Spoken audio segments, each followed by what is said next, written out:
try checking out the Northlight channel, see if you get anything there. I think we can't do chat because I can't log in, but I think it is still streaming. Unfortunately, we can't do the chat. Yeah, you're live right now. You're the first one that popped up on my phone. Okay, great. Fine. So that's good. It does say chat here. Yeah, but I can't chat. You can't chat that. It's telling me to sign into chat. Streaming. Oh, here we go. Did you type test also? I did. Okay, because I typed test, but then it said Mofflight types test, right? All right. I typed test and sent it in too, but then it said Mofflight test. Did I maybe I hacked your site somehow? Come on, baby. Give me a favor. Alright, I'm texting in right now.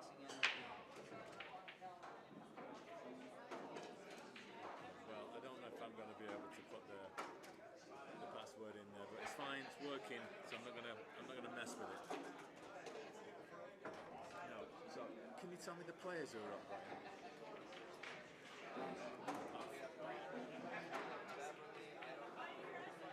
No, who's up first for us?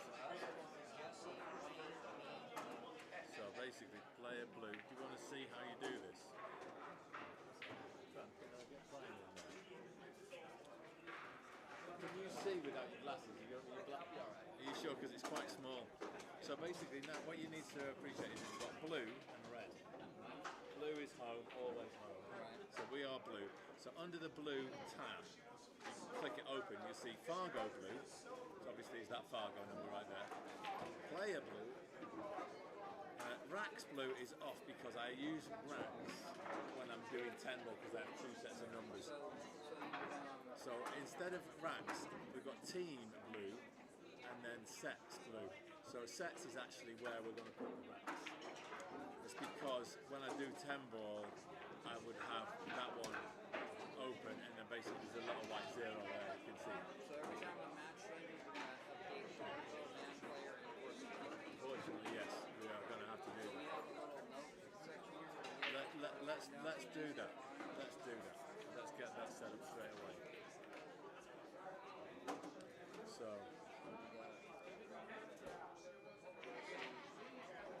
Jesse's Stern. What's Jesse's? Is that the order it's going in? Yeah, that's the order. Hey, Beverly, you have your order? What? Your lineup order? We need it in 60 seconds or less, or you can forfeit. Yeah, you forfeit everything.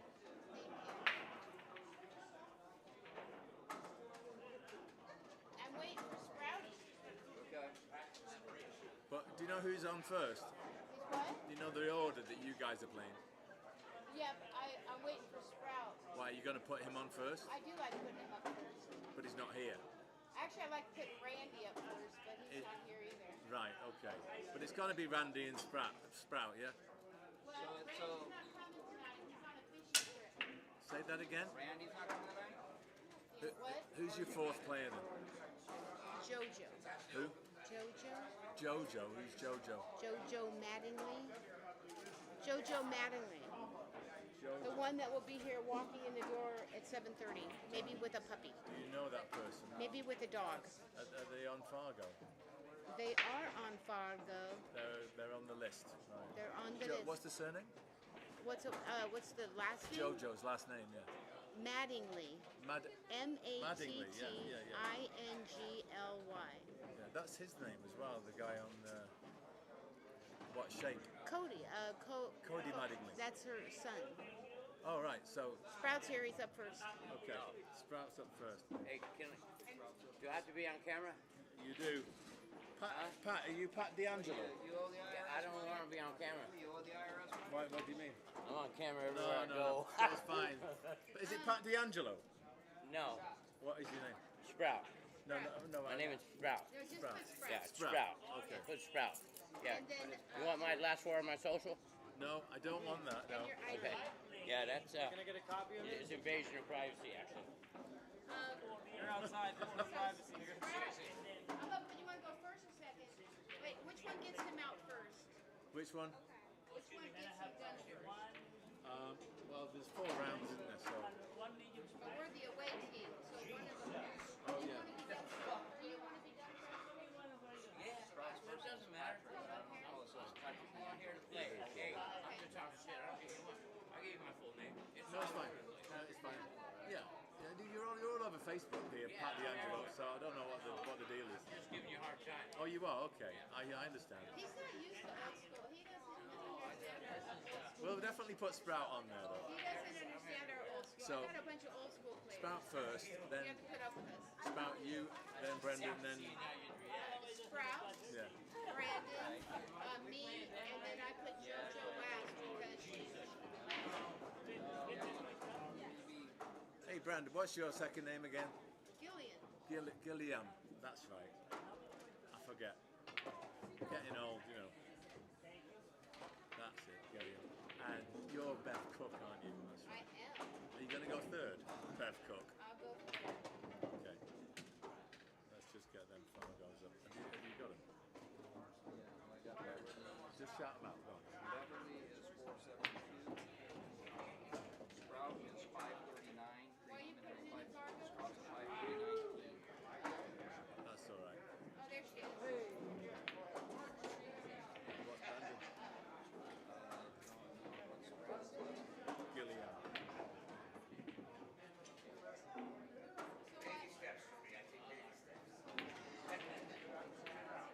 I'm fine. Gillian. Yeah, I'm right. Gilliam. That's the thing with Fargo. If you don't get it spelling right, it won't pull up. Yeah. Okay, San Diego, he's 470. He's on second, I think. He's up second. I believe so, yeah. I don't know if we have time to type in first and last name so we can get the scores right. No, you can just copy and paste. Oh, okay. Yeah, that's why I'm creating a note here. You don't need to use that. Okay. You just need to tell me the scores and I'll put it. So who else do we need? I need all of our finals. So Jesse's Okay. 5, Jesse's 517. Wayne Wayne is 587. Hey there, Big Mike. What's up? How's it going, man? You good? It's going good. How about you? Good, thanks. I think you're at 530. Wayne is 579. What are you? Wayne's 579. I'm 536. 6. And I'm 553. I believe. Who are we missing? Joe, Maddie. Just Joe Mattingly, yeah. Go ahead, make that shot, baby. Don't know any spell a second name.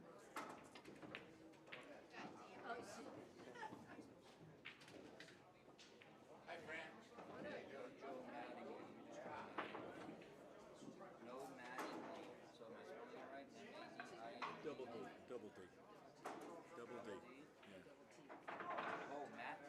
Mattingly. Oh, right. I thought it was Mattingly. Well, that's not pulling up either. I think M-A-T-T-I-N. it's double D. You double D. Right. All right. That's what Beverly told me. That's the only reason I'm saying it. And also, she said it's No Maddie. okay. Cody. Yeah, he does.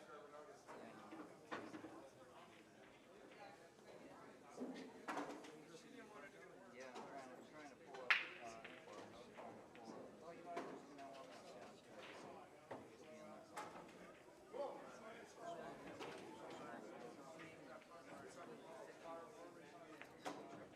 But was she in the first out?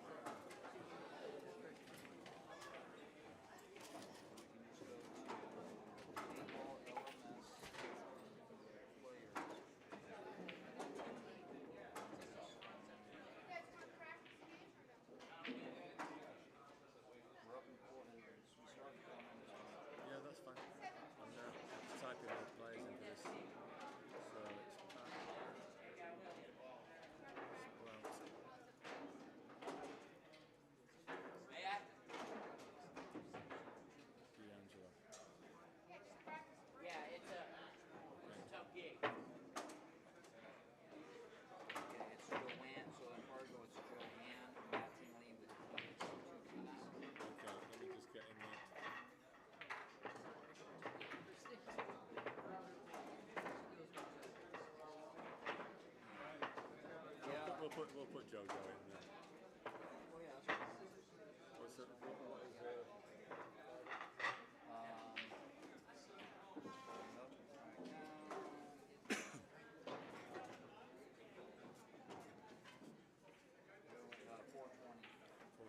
Cool.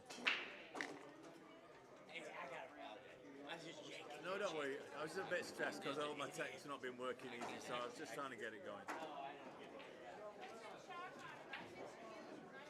So right, all you'll have to do is come to notes.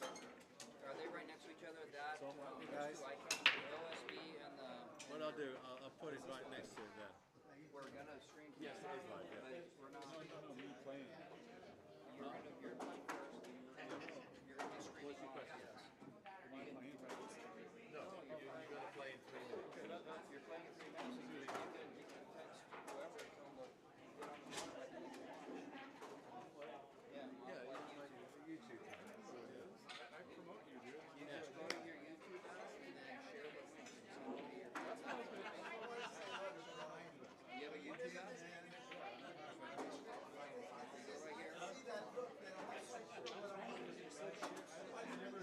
Big black. Okay, mom, white.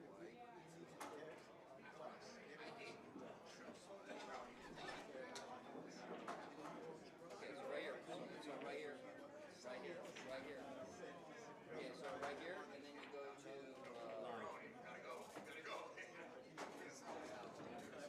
yeah, so then you go share, okay, and you copy link, and now it's copied in your thing, so now you can share it through your text. So who do you want to share it with? Where do you want to go? Okay, find your Facebook. Where's that at? Okay, where's your Facebook at?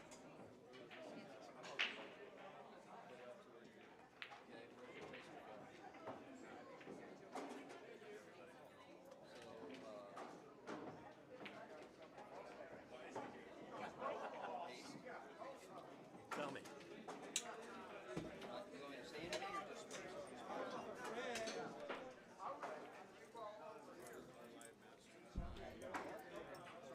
Yeah, I'm good to go. I'm set. Harris was just saying he needed his air ducts cleaned in his house, so he calls an appointment and guess who shows up? Who? Brian. Brian. Okay. And I've often thought about I need to get people's businesses or what they do for Yeah. a living, Yeah. so that the pool community can say, oh, they That's do it. right. You They're can gonna use say, us. "Oh, Yeah. I know Brian. He's a pool player. I know."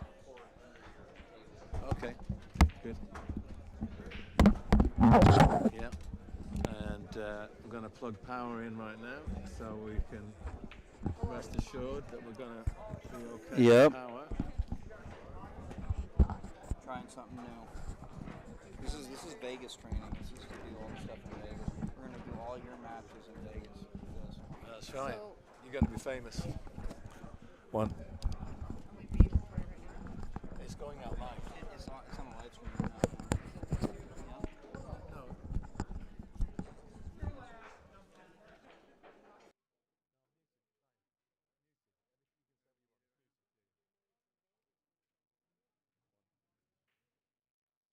One, two. So. 1 2 1 2 1 2 1 2 1 2 1 2 1 2 1 1 2 1 2 Yeah, you gotta make sure you keep 1 2 1 2 2 2. There we go. 1 2 1 2 1 2. We'll maybe put more distance later on. Yeah. So if there's anybody watching, Right. we're just setting up live streaming once again after a little hiatus, and there's a couple of technical issues, as you might expect. There always is. I'm just going to unmute my commentator colleague, Brian. Good Hey. evening, Brian. How are you, Mike? Am I loud enough in your ears? I'm You not. sound good. Okay. So yeah, it's myself, Mike Holt, and Brian Rooley, currently with you. And the match is about to start. 7:30 is the designated start time, and It's the ready home to start. team.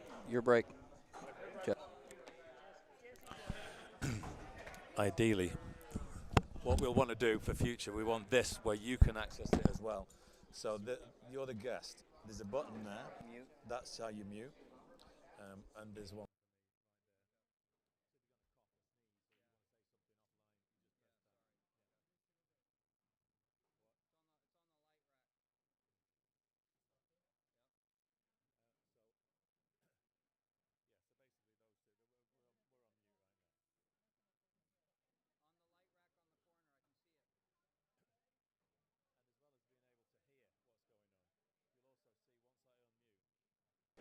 volume levels in here, and you want them to be running to around about -9 or something like that. Yeah, 6 to 12. Yeah, that looks good.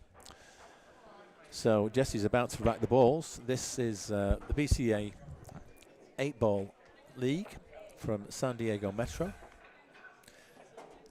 We're just past halfway through the season, and it's Spin Doctors, that's our team, versus Beverly Cook's team, who are called Underdogs. We're both on Q teams. We're on Q3, they're on Q4. And as ever, it's a race to 9. There's a total of 16 racks, individual racks played. And so if you get to 9, you've won. It could technically get to 8 all, in which case a tie-breaking 17th rack is played. Well, let's hope it doesn't get to that, Brian. Yeah, yeah. Yeah, so this is the first week of the second half. There's a lot of teams. How many teams are there? There's 20. 20 teams. Yeah, 20 teams. So Jesse is up and he's playing Sprout, Patrick D'Angelo. Yeah, Jesse will have the break, the home team break for the first 4 racks. That's called round 1. And then the break switches to the visitors, and they get the next 4 breaks, round 2. And the same system for rounds 3 and 4. So in this round robin, all 4 players play all 4 of their opponents, hence 4x4, 16 games. Let's see if you can get one in off the break. Very important in this game. If you're cracking them hard, you really want to get one in, and the cue ball flies off the table. Lost the cue ball right away. That's one of the problems when you're trying to split the pack far and wide. You can be hitting it so hard that it can fly off the table. All right.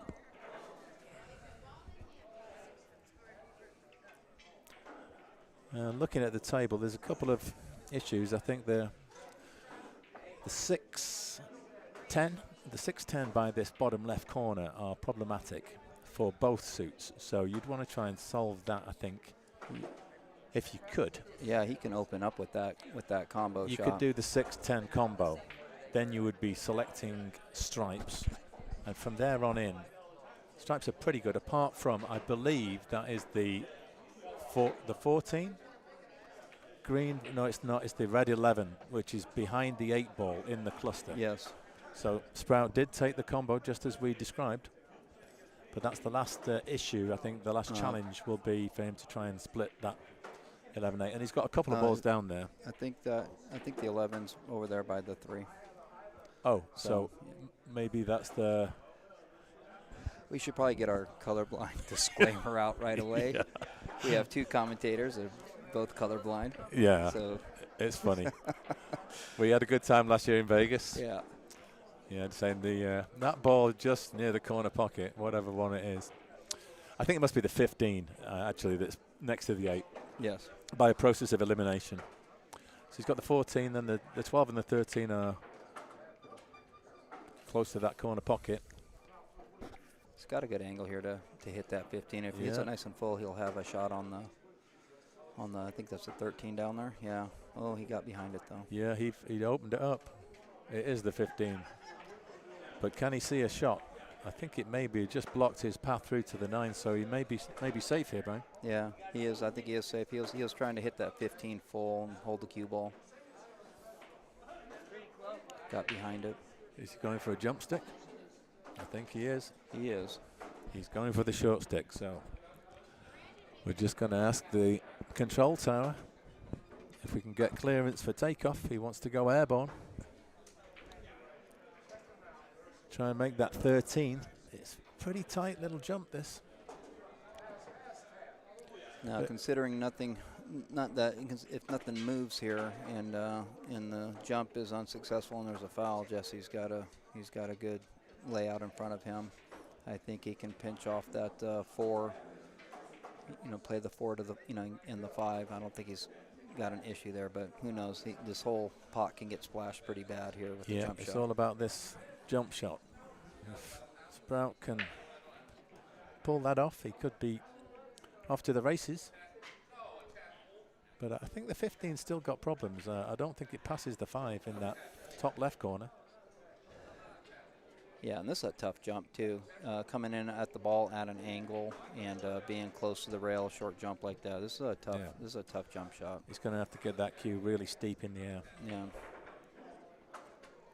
So do you think you two bounce the cue ball into it, or do you you try to go right at it? Try and land on it almost. Yeah. It's so tight. You've got to get up and down real quick. No, he Oh, made a beautiful shot. He only needed to jump a fraction of a ball, it looked like there. Yeah, it was a great shot, though. Yeah, I think he was just going over the edge Yeah. of the 15. He didn't get much elevation, but he didn't need it. But he's in trouble again. I think he may be keeping that short stick because he's fully hooked here. Maybe there's a jump bank on the 11. That's what he's looking at. I think the 7 is slightly impeding the route to the pocket, but it is available if you get it just perfect. Yeah, that's probably the shot to go for, because like there's no good, kick to kick or play safe or anything like that. So he's kind of just got to shoot the Hail Mary here. Hope for something good. Well, he made a good hit. Wow. And no. Has he got safe? He might got to safe because the 4 might not be able to play that 4. He can get the 3 though, right? From there he is. Oh, Looks like he can play the 4. He's playing safe. I think he's playing safe. Yeah. Just trying to snooker him. Yeah, that's a good shot. He did okay. It's a good shot. Yeah, He left a. I think he left the cut though. Oh yeah, looking at it. I think he did leave the cut. I think he can see it. I know he can definitely kick at it, so the save could have been a little tighter, but. Yeah. Yeah, you were looking to try and extract ball in hand from that situation. Yeah. I think it's safe to say the Sprout's going to hit this. Yeah, if you were fully behind that 5, it'd have been really good. Yeah.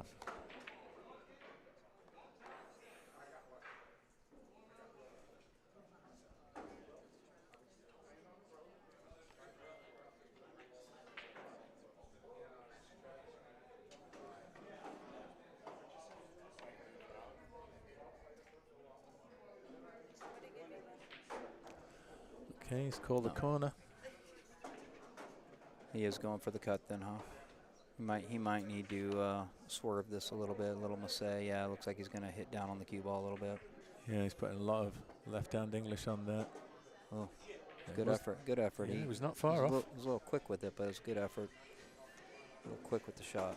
Yeah, so I think it could be time for Jesse to start potting some balls. He's going to put the 7 in this corner pocket. Do you save that 5 ball for the second half of the run here, or do you, because the 5 ball does, to keep his 15 tied up?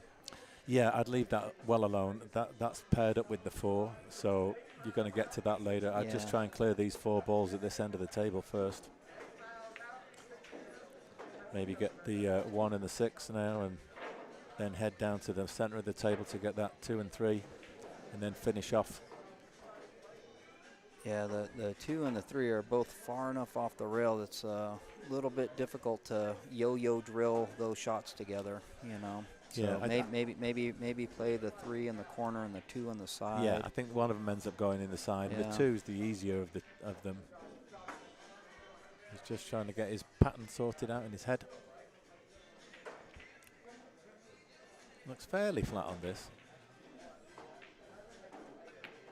Yeah, that's good. And he can just play for either of those 2 balls right now. Yeah, I would. I play for the 3 and then get the 2 in the side. Yeah, because you got more room to the side pocket with the 2. It's an easier pot. Plus, it's on the right side of the table to get down there for the 5. For the 5. Short side on the 5. Yeah, I agree. Mm-hmm.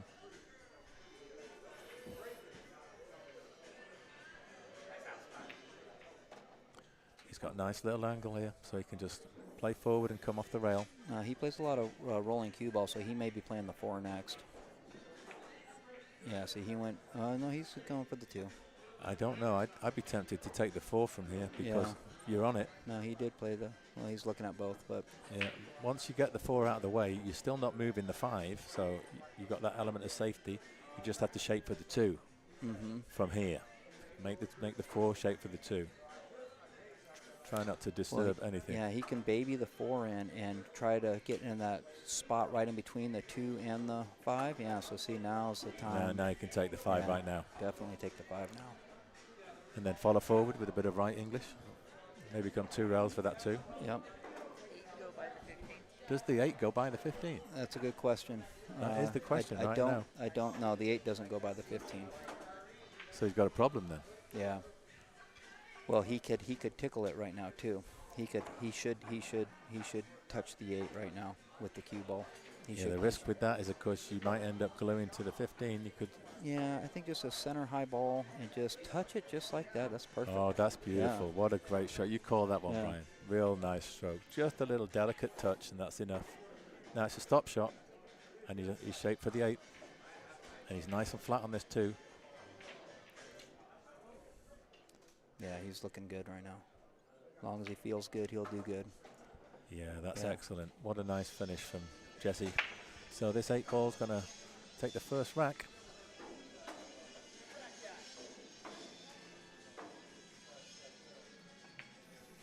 There we go. Got a 1-0 lead. 1-0 for Spin lead. Doctors. Okay, and I'm just going to change up these players. So Wayne Crow is going to be coming up next. He is a 5, 7, 9 at Fargo. So the blue player is changing from Jesse to Wayne Crow. And his Fargo is changing to 579. And his opponent Yeah, it was a good in shot. the second rack is Brandon Gilliam of Underdogs. Let's get down here to the red team. So the red Fargo, just let me confirm what that is. It is 470. So we're going to go 470 in here. And then the red player's name, we're going to change to Brandon Gilliam. So we're all set, ready to roll in this next rack. Rack 2, Wayne Crow will be breaking.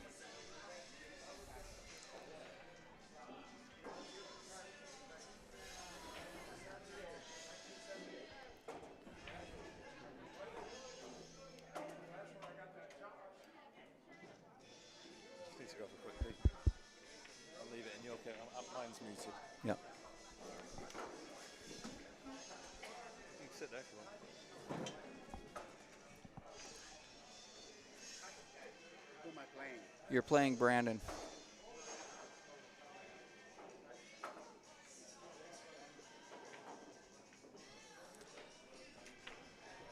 Okay. Wayne's ready to play.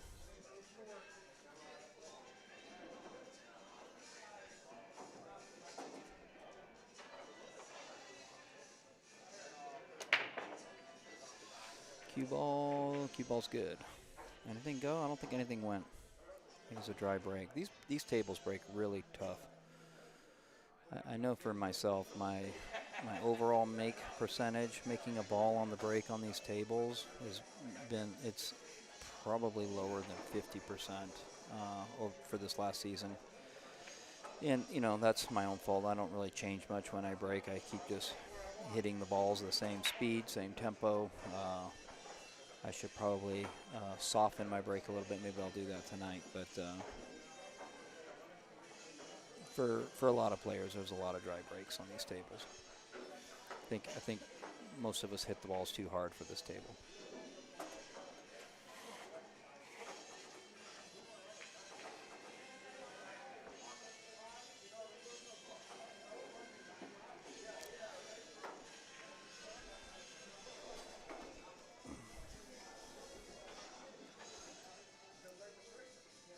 So Brandon is fairly new to the league here, but he's been making big improvements at a fast pace. He's coming up quick and getting better and better. He's got that. He's got good eyes, decent stroke.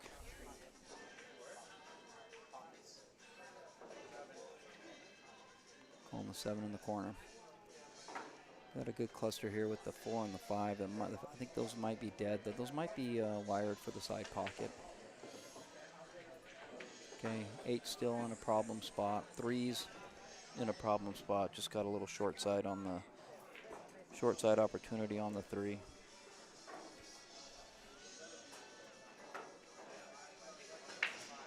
So 6 ball's pretty much his only available shot right now, unless he wants to take care of that 1 in the side right now. That's what he's doing. He's going with the 1 either in the side of the corner. I didn't quite see it, but yep, side. Oh, doesn't go. Didn't go.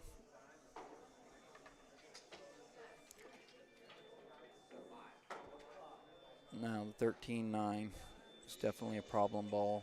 Problem set up here for Wayne. He's pretty much going to open up with this 11, I think. He might shoot the 14, but I think he'll get better cueing with the 11.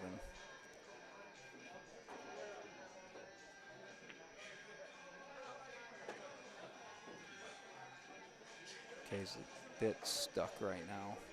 Doesn't have anything great to shoot at. So he's probably looking at something safe right now.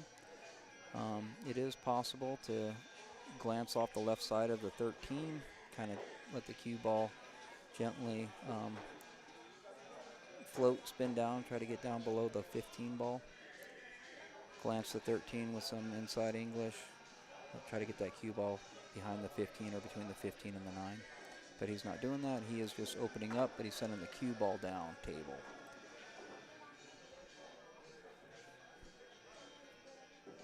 So he did open up his 10 ball.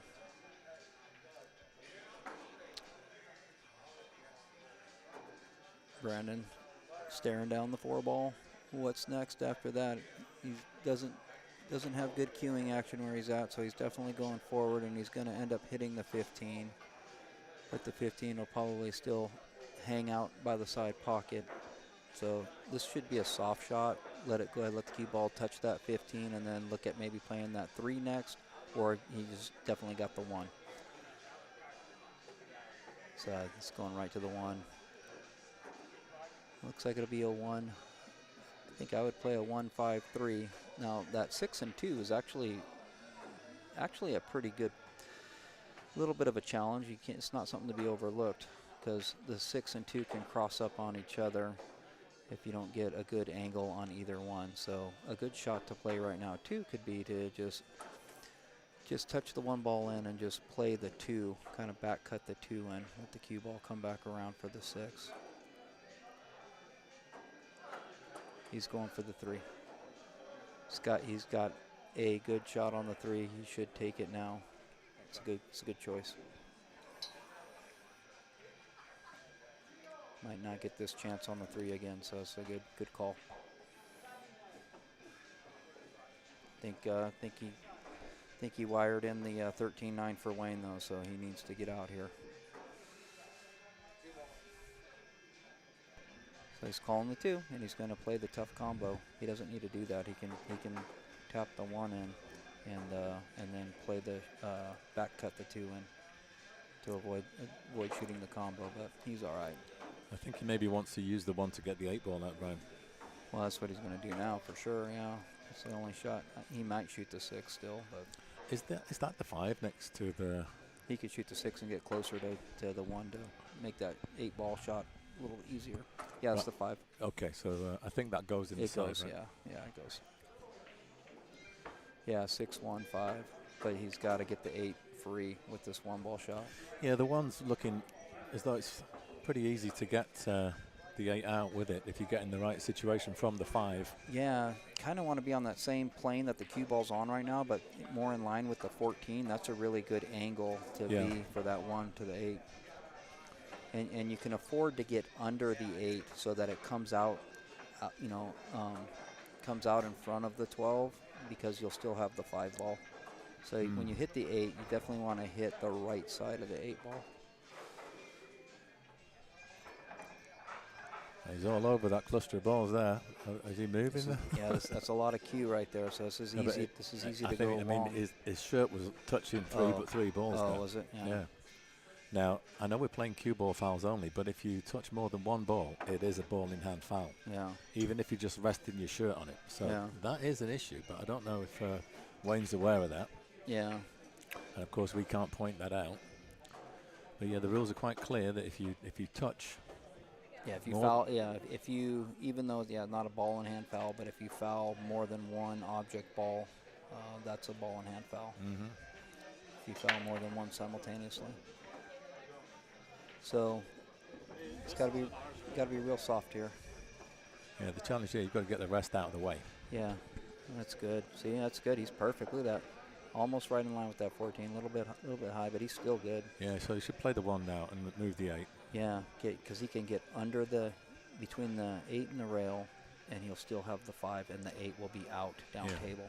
The way it goes wrong is if he hits the left-hand side of the 8 ball. Or hits it full and just pushes the 12 in front of the corner. Yeah, so but if he catches the left-hand side of the 8, then he's going to lose the white. Yeah. But if he doesn't move it far enough, the 8 might stay safe. So You actually don't want the 8 to hit the 12. Oh, see, that. Well, he's still good. got it. He's good. He's good. That was a little bit risky there. Yeah, but it looks like he's manufactured a good run out here. Yes.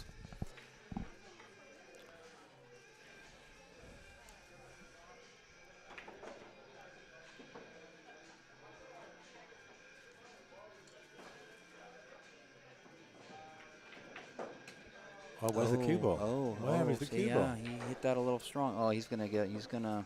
He's been quite fortunate there, considering he played such a poor positional shot to finish there, short side of the 8. Playing the short side. That's lucky.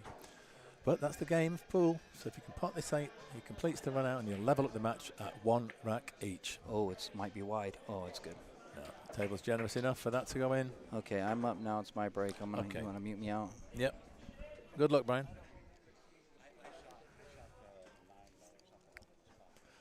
So my co-commentator, he's off to play his rack.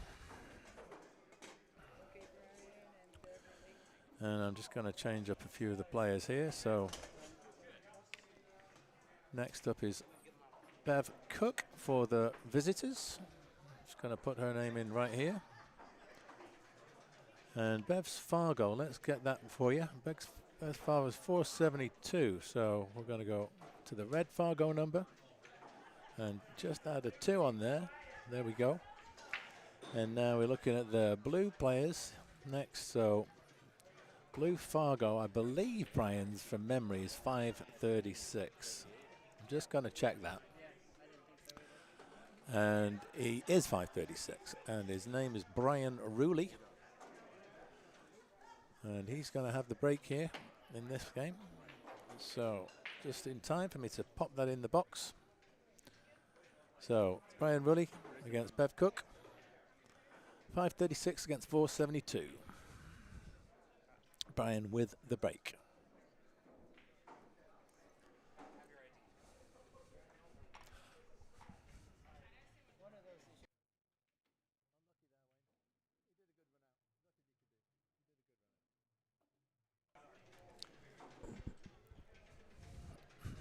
So here we go. Rack 3. What kind of break can Brian manage?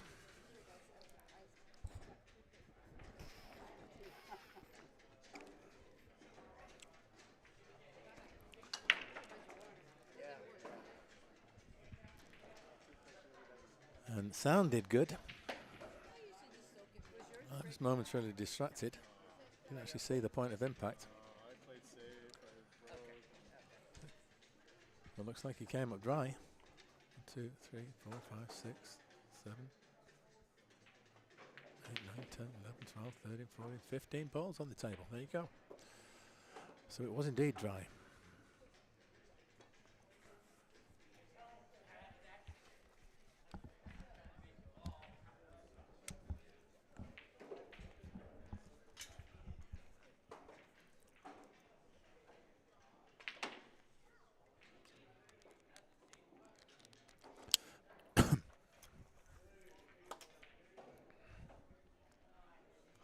So Bev surveying the table here. It is a nice spread. Little cluster by the 8 ball, the 7, the 15. Taking the stripes. And 2 balls in one go. That's not always a good thing because it can mean the ball you played for next maybe is dropped in the pocket. But the 12 will cut past the 7. Oh no, she's hit that too thick, and that's tied up the 7. But the 12 is still available.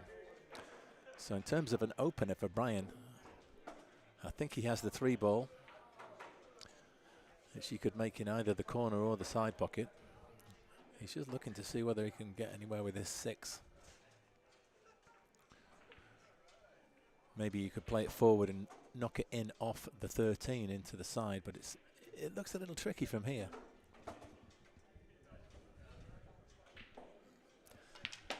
We've got James Garcia saying hello from the other table.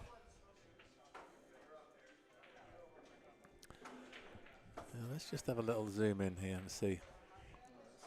Yeah, no, we can't really see a great deal there, so.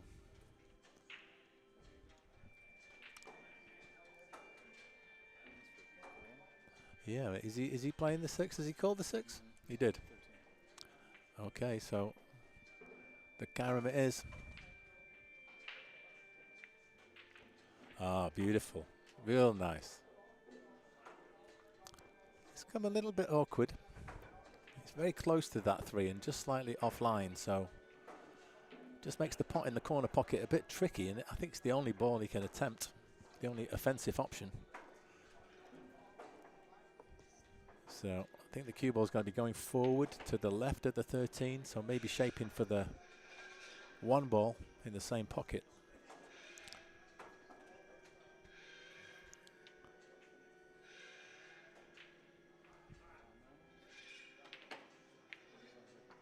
Oh, and he played with backspin. He's collided with the 8 and pushed the 15 to the side rail. So now might not be a bad time to move the 2 ball, which is just stuck to the cushion there. I don't know if you can actually see enough of it to cut it up the rail. Maybe you can. Past that 8.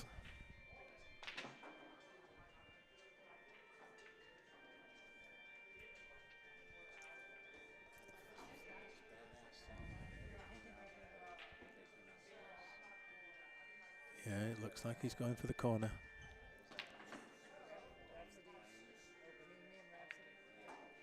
And that's a nice shot. I think he was actually trying to do more damage and move something out there. He came very close to the 4. It wouldn't have been bad if he'd have hit the 7 either, but he's going to have to leave that for another day. So choices. The thin cut on the 5 is the one he's gearing up for. Looks like he's going to be following forward and having to play the 1, so then it's the last chance to get into the balls. That's a very nice shot. It's not dropped though, but it has stayed over the pocket, so now it's all up to Bev. See if she can run out from here. Very, very tough. 15 is safe, no pocket for that.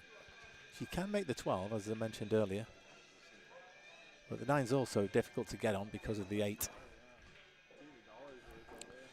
And if I was Bev, I wouldn't really want to move that 12 until very late on because it's keeping Brian from running out, blocking his 7. So that's his little insurance policy.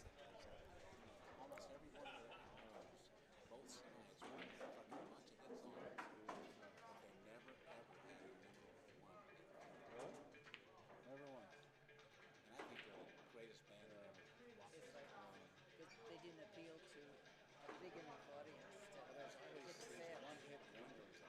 Yeah. I like when they just did the tribute to them, where they had their own part, fucking killed some of the songs. There's so much. I remember when I first heard Heart, dude, I was like, I was probably like 8 or something, and I'm like, and I knew my dad by now was fucking love. Okay, so she's looks like she maybe is trying to play the 9 here. Oh, it's just a safe. Yeah, so that was to basically try and develop those 2 balls.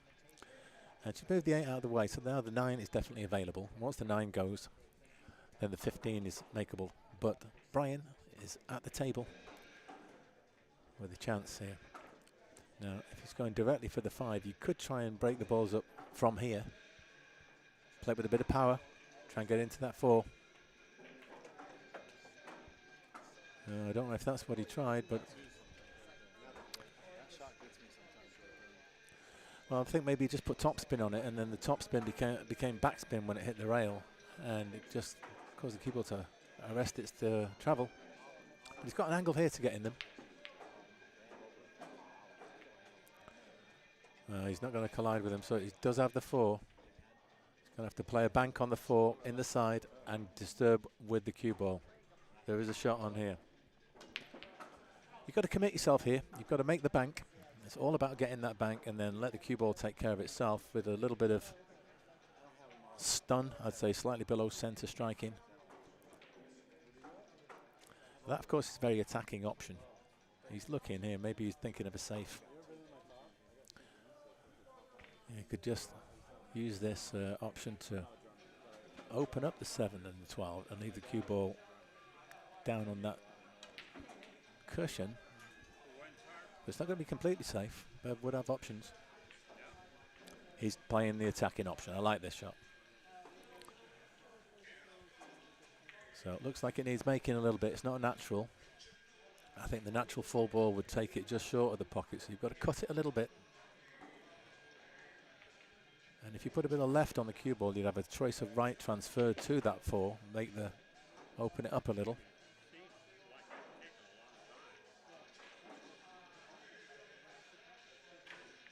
Beautiful. What a shot, what a shot. Beautiful. That's a cracking shot.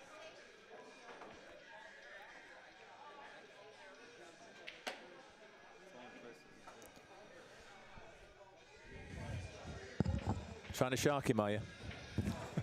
You're sharking him. No, he pointed at the pocket.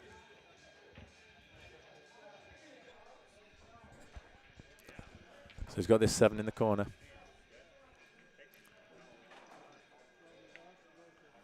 No, that's not there. He'll be disappointed with that because that bank shot deserved to win the game, and he's really presented Bev with a great opportunity. Yeah, I think he wasn't quite composed. You need to, and then with Bev saying, did he play safe? It kind of just rattles you a little bit, disturbs your focus, and it's quite a shrewd tactic. I wouldn't say she's necessarily sharking him, but it definitely put him off, and he didn't get his composure back. So he'll be kicking himself right now. That was a beautiful bank break. Yeah. You just need to, take that little moment, walk around the table, forget about things, deep breath, clear your mind. How did you like my safety at the beginning of the game? I loved it. I loved it. Loved it. I've got Jesse Sturm sitting right next to me here. He's just asking how I feel about the safety shot he played first out of the traps, and I loved that shot because that gave him the game, really. He played a beautiful game. Good to see. Meanwhile, Bev's got the bridge out here, and she's got 4 balls left to pot to steal this game.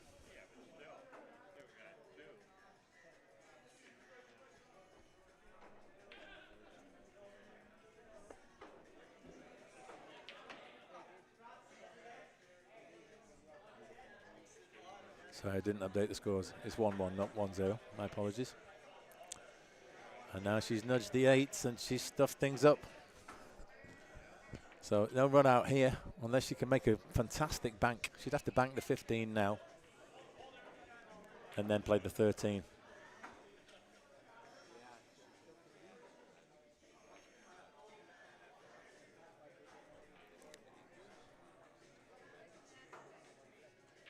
Just having to adjust the position of that digit.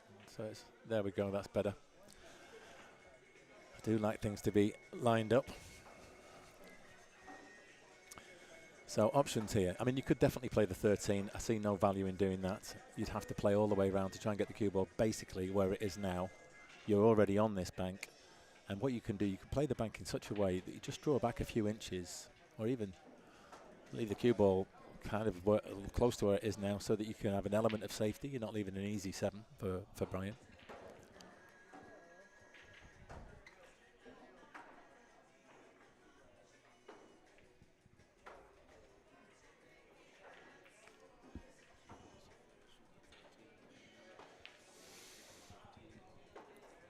Okay, so she is taking the 13 now. So I don't know if she's actually, yeah, just playing a safety. Quite shrewd. So if I was Brian here, I'd just develop this 7 a little bit. Try and leave it safe so she can't make the 13. I mean, that's easier said than done, right? You'd have to get the cue ball down below the 8 to achieve that, or above the 8, looking at your picture. Or you play the 7 down towards up towards the top left corner and get the cue ball down below this 13. Just to cut off the cut in the corner so she can't make that and shape for the double on the 15. Oh, he gets the double kiss. And he's going to leave a chance on this 13. So Bev's got to play this and try and get shape for the bank, which is not easy. And actually now the 6 is 7, sorry, is interfering with that shape. So I don't think there's any value in doing the 13 right now. But nor does she want to play the 15, because if she disturbs the 8 and gets that out, she could lose the game.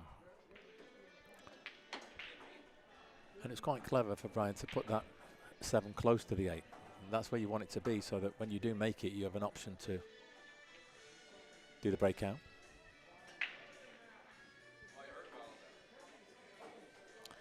Okay, well that 13's gone slightly awkward if he leaves the cue ball in the top left corner of the table. She won't be able to make it from there. You just have to avoid the scratch, that's all. Okay, so he's actually moved the 7 to a pretty safe position. I don't like that shot very much. Yeah. He's going to now have to play another shot to develop the 7.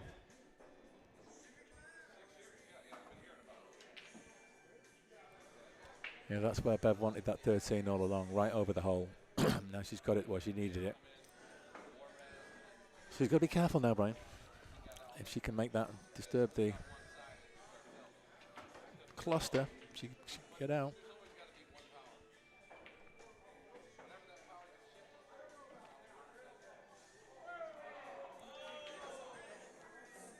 So he's probably going to give up a shot on this 13, unless he can find something special. Yep, there's the shot. That's not bad, because now she's going to have to play off multiple cushions. You could try and put this in with a lot of left and come round 2 rails, maybe 3 rails, trying to get into them. You get 1 chance though if you miss it. No good. And then you could lean over the table, try and put a load of right hand side on, and then cut it in and try and get the cue ball to just go straight up the table, just off 1, maybe 2 rails on this left hand side. But she appears to be looking at playing a 15, and I'm not sure that's the right shot, folks.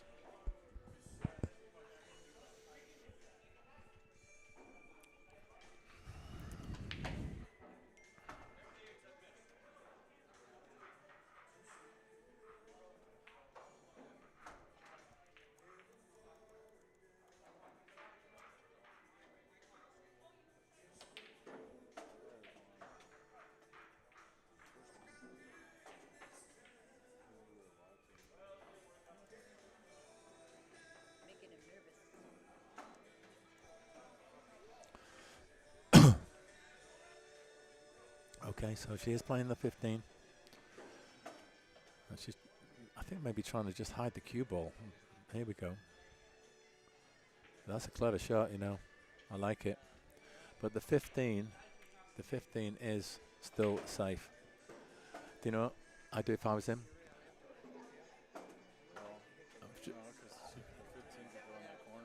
Over there. Oh, okay. Yeah, you're right. Yeah, he's got to try and hit this. I was thinking for a second he could play deliberate foul and just put the 13 in. But if Bev can pick the cue ball up and put it down so close to where it is now, she could make that 15. Yeah, she hit the 15 first, and then the cue ball hit the rail. Yeah, she hit the 15 first. No, it was a good hit, for sure. Yeah. It was a good hit.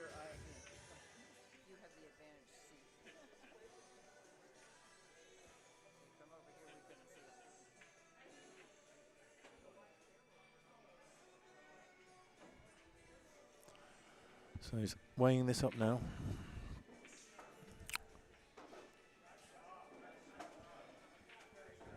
It's all about whether you can get the 15 in that top right with ball in hand. I think you can. So he's just looking to try and find a way to kick at this. He's just going to go straight up and down. What you're trying to do, I suppose, is make it in that corner. But then if it does drop, you've got no option to really make the 8. So you need a bit of luck here. First of all, you've got to get a good stroke. Gauge the line properly.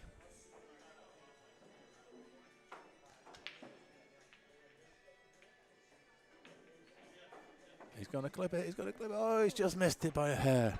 That's unfortunate. So the ball in hand does go to Bev. And now he's going to place that just by the 15.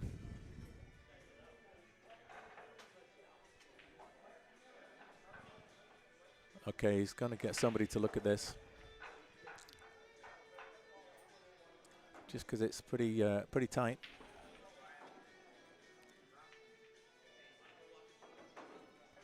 Yeah, Steve Eakin. He's a very experienced player. Was a pro back in the day. Played on the tour. He got memorable victories over Ernesto Dominguez rather. And that's a good hit. So she's got just control the cue ball here. Try and get it away from the rail. And she will have a hard-fought victory against Brian. And so this is it, this 8 ball.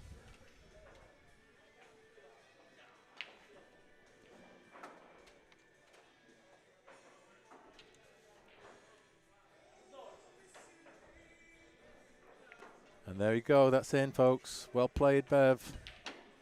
Well played indeed. Had that chance, man. I missed that whatever it was, that 7 goal. Yeah. Player red is... And then I didn't, it's always that shot right after. You got to stay on. I'm just going to change the player blue. That's Mike Holt. And then Fargo blue, that is 553. And JoJo's Fargo, just calm down, is 420.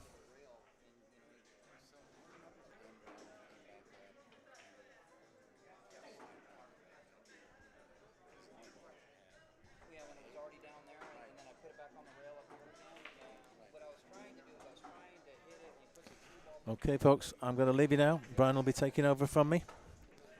I'm going to go and play my game.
Okay. It's Brian Rulli here. Mike Holt is up to break. Playing JoJo. So we're down. Spin Doctors is down 2-1. Scores 2-1 Underdogs. Mike playing JoJo.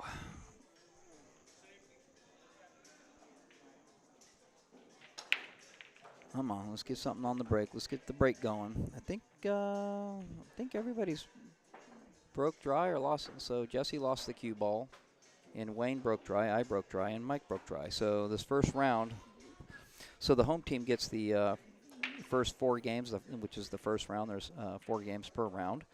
And the home team gets the break for the first round, then the away team, then the home team, and then the away team gets the break, for the final round. So Spin Doctors having the break for the first round, we didn't capitalize on that at all. Nobody got to shoot after the break. That eliminates every possibility for break-and runs or playing safe. You just, in effect, lose control of the table. So struggling break for Spin Doctors for the first round. But time to move on. So JoJo here, playing solids, shooting 5 on the side. Stunned out nice there, actually. Well, that was, with the exception of the 8 ball, this is looking pretty good. 1 ball's got her choice of the side or the corner. She could stun the 1 to the corner to play the 4 in the corner, or she can float the 1 on the side, is what it looks like she's going to do. And the question is she going to give it a stroke and come back up for the 4, or try to stay down for the 7? Staying down for the 7. Kind of looks like the cue ball is going to run into the 15 ball here, shooting the 7 in. Might get a favorable glance off of it to be able to see that shoot the 6 in the same corner, but I think she's pretty sure she's going to hit the 15. Hard to see from where I'm at, but oh no, she had plenty of room. But she hit that really full, so definitely cheated the pocket there and hit that about as full as she could hit it. Ball wiped its feet on the way in.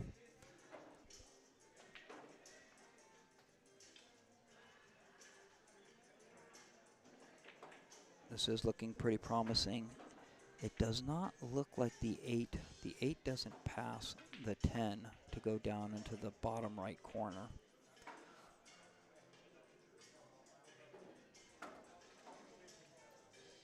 So however she decides to, if she plays the 4 last, she could be struggling potting the 8. She'll struggle getting shape on the 8. Because as it stands right now, the 6 ball or the 3 ball is the ball you need to shape the 8 with if you're not going to move any of the stripes. Okay, she's kind of in no man's land now.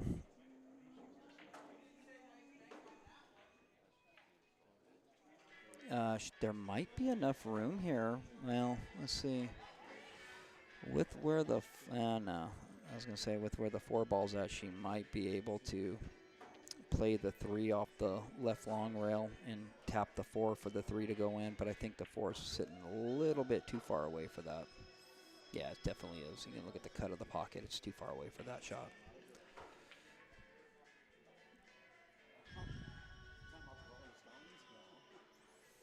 So what's the safe here?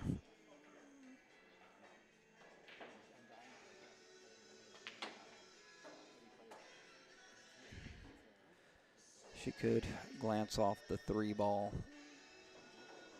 play the left long rail, and let the cue ball come up by the 4. The problem with that shot is if she puts her 3 into the stripes, into the cluster, so it doesn't help her, but it would provide one of the better safes, keeping Mike safe where he doesn't have anything to shoot at. She's calling the side though, so she's all offense here. Unknown as to what's going to happen to the cue ball here. Could get stuck behind this cluster but also could free up the 8. Could work out really well too. That was a great shot, great cut.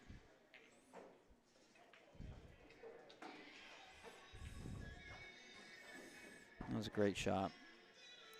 Worked out really well.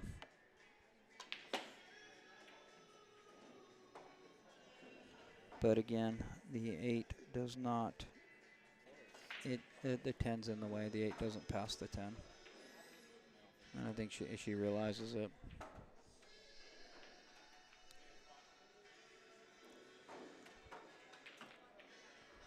So she's looking, this shot's gonna have a stroke to it. The angle's not great for this shot, but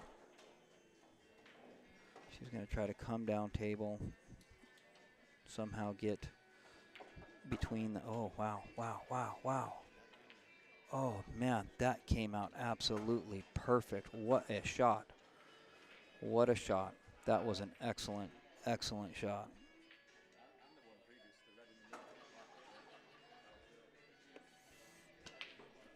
So this is it. This is if this 8 goes in, this is a capital punishment for the dry break. Well done. Table run for JoJo. Well done. So next up, Jesse's up, and it's the visitors break. So it'll be Jesse, Brandon's break, playing Jesse coming up next.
Okay. 3-1, Underdogs. 3-1 Underdogs, Brandon to break, playing Jesse Sturm. Racks acting funny. Balls aren't really sticking and gluing to get to each other. These tables are fairly worn at the break spot.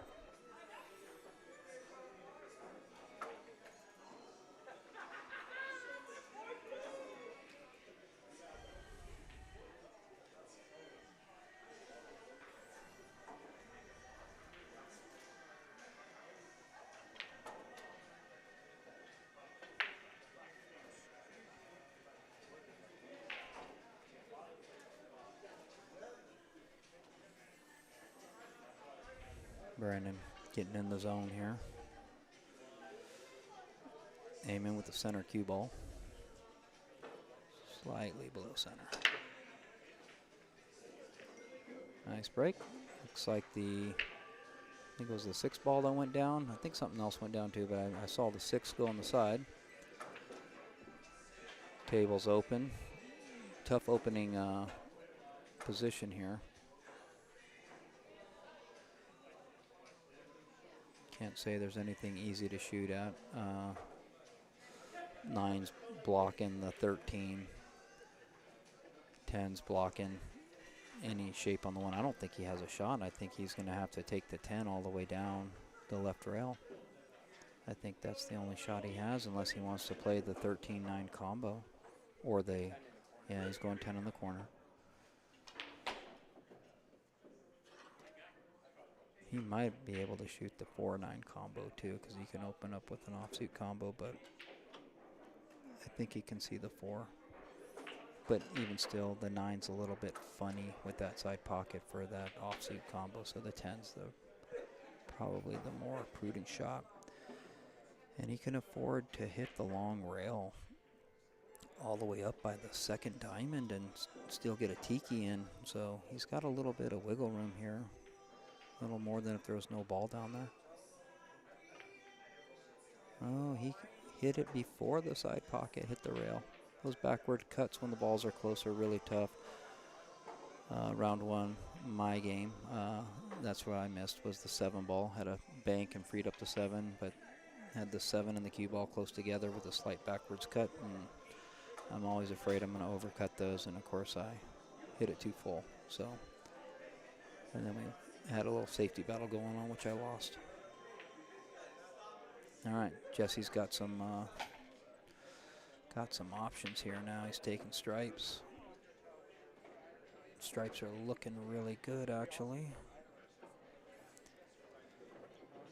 So for me, I think I would definitely work the center of the table here, because the 13, I think that's the 13 and the 14, those being next to each other in the middle of the table is problematic. Even though it might look unassuming, that can be a problem. I mean, yeah, you could probably find a pocket on them, but you sometimes get funny angles where if you're shooting one end, you move the other, and then bad things happen. So whenever you can avoid moving balls and just get a clean out, that's what you want to do.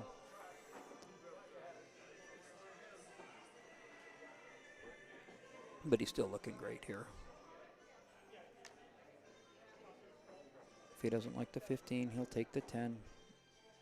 So the 10 naturally leads to the 12.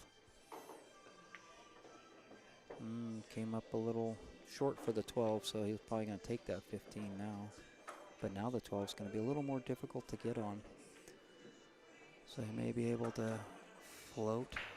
Let's see here. Float the 15 in the left side. Let the cue ball float forward. Shoot the 13 in the right side with some type of cinch or stun shot.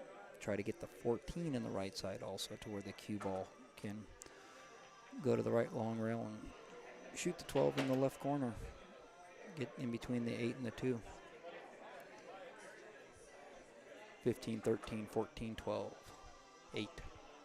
8 doesn't go anywhere, though. 8 doesn't go anywhere. 8 needs to move. The only place the 8... Well, if he's shooting the 12 last, he could shoot the 8, possibly in the, no, it doesn't even go in the upper, in this bottom right corner as you look at it on the screen, but he did move the 8 there. So he's looking good. But here comes the problem with those 2 balls in the middle I mentioned earlier. It can be a problem that's unassuming, but balls in the middle of the table are tough to deal with, especially when they're close to each other. They can be tough to deal with. You get bad on them. See, he doesn't have the corner pocket to shoot, so he's got to shoot the 15 now, and he's got to draw, and he doesn't have either corner to shoot either one of those balls. So he's got to draw on the 15, so he's going to look at now shooting a combo. And again, bad things can happen here, but I think he'll be okay. If he shoots the combo, the 13 is going to float down, probably maybe touch the 3, but go between the 3 and the 2, and so that 13 might be trouble. Might want to put some pace on it, get that 13 to move a little more, because if he gets the 13 to tangent more and hit that 3 a little more full, it's going to put the 13 in a better spot. Try to keep the 13 there. See, oh, just missed it. Now he's, yeah, that was the problem. That mistake didn't happen right now. This is just my opinion, but that mistake was when he had the opportunity to shoot those balls in the side pocket to side pocket. You should take those in most cases. Okay, nice shot there. He was a little quick on the shot, but he's got not much here to shoot at now. So he's got to think about something safe here. I'm not sure what he's doing right now. I think he's just gonna try to sneak in there and hide. Don't know. He might have let the 7 out, but you know, Brandon can shoot up table. He can shoot the 3. He can't shoot the 5, but he can shoot the 3 if he needs to. If he can't see that 7 good, but I think he can see the 7 all day here. Yeah, he can see the 7.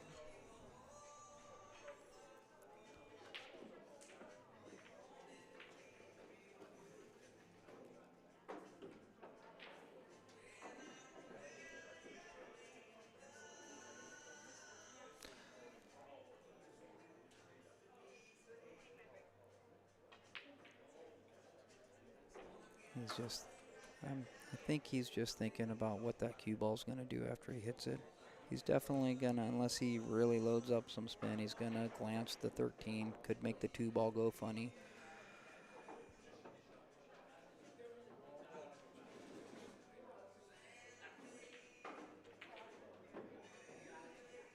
He looks like he's more of a center ball here, so I would expect the 13 to get touched a little bit. Oh, he was able to stay away from it. 2 balls to the next shot. Don't see anything else that looks good.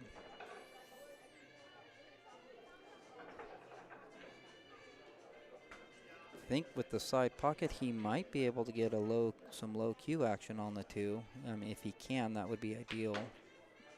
I'm not sure if it's out in front of the side pocket enough. I think he's, yeah, he is. He's able to get some low cue action, so that worked out good for him. Had it just been a high ball, he'd have definitely had a long shot, next shot. Pretty much in line now. Can play this a couple different ways. If you want to use more of a rolling type cue ball, play the 5. Then I think that's the 3 on the rail. The 5 and then the 3.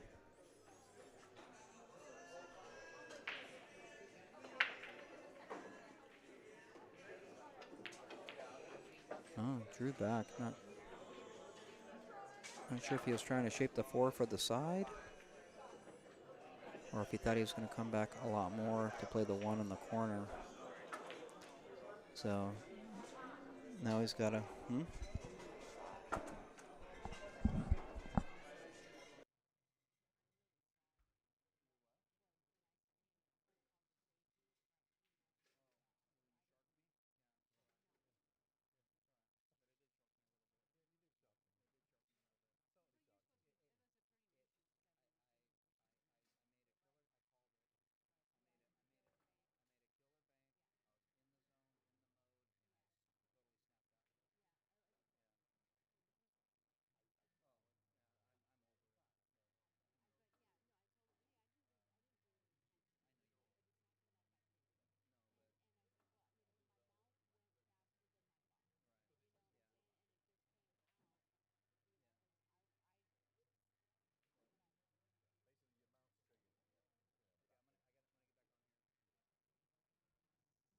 Okay, sorry about that.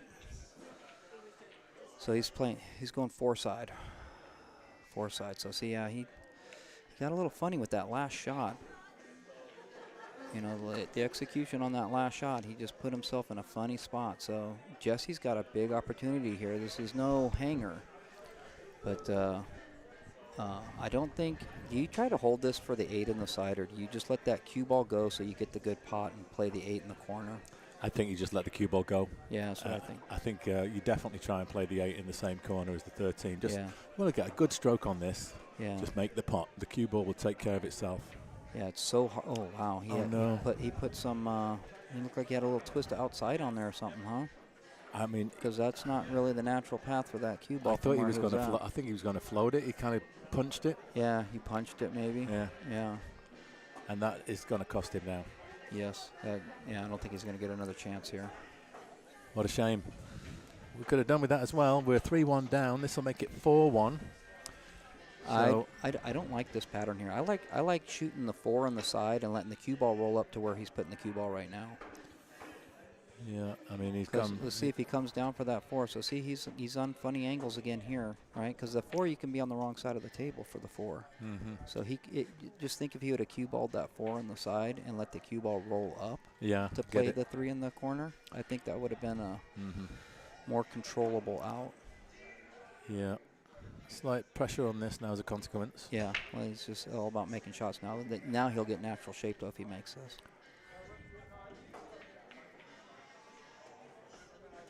Yeah. It was hard to make a mess of that, really, wasn't it? And this 8-ball for a 4-1 lead to the Underdogs.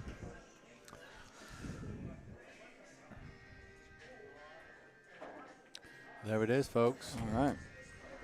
It's good shooting by Brandon. Yeah, he did good. And Jesse, of course. Jesse was close, yeah. The unforced error, scratching on that 13, cost him.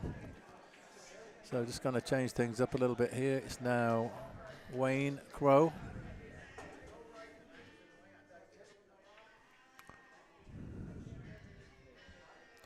.579 Wayne Crow. So we're going to go blue player. 579. So blue Fargo.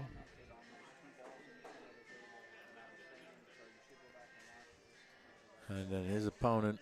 Who's the opponent? Wayne versus 7 versus Bev.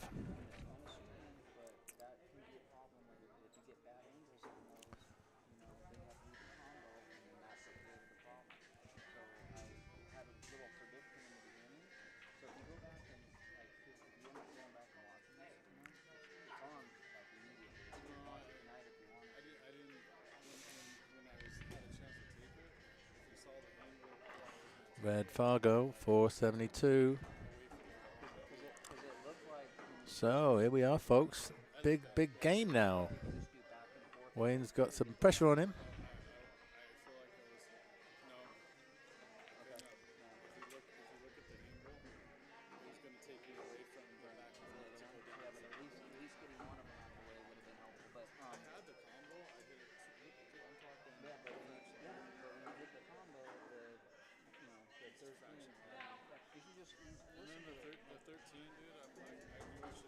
Bit of a debate going on next to me. You can probably hear through my bleeding in through my microphone between Jesse and Brian, just talking a bit of an autopsy of Jesse's game, and in particular the 13 where he scratched when he had a winning position. Really, I think it was the sort of shot I thought he was going to play was like a real gentle floaty type shot, just sort of like roll the cue ball, bit of topspin. And then it would have kind of come straight back up the center of the table. But I think the punch, it just caused that tangent line to be a little wider. And it just came straight down and scratch. So maybe you could have played it with a bit of English. I think just top. But that's one for the dubious shots panel. And we'll probably set that one up again after the match is over and we'll have a go at it. So Beverly breaks the balls here.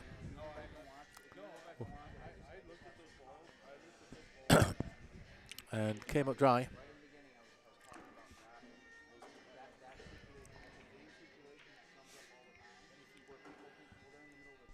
And the balls are kind of a bit congested. It wasn't a very hard break, a bit of a soft break there. You can see all the balls are in the top half of the table. The 9 and 3 are a bit awkward, as are the 15 and the 2 ball. And you've got that little cluster of 3 right in front of the cue ball where when he's standing.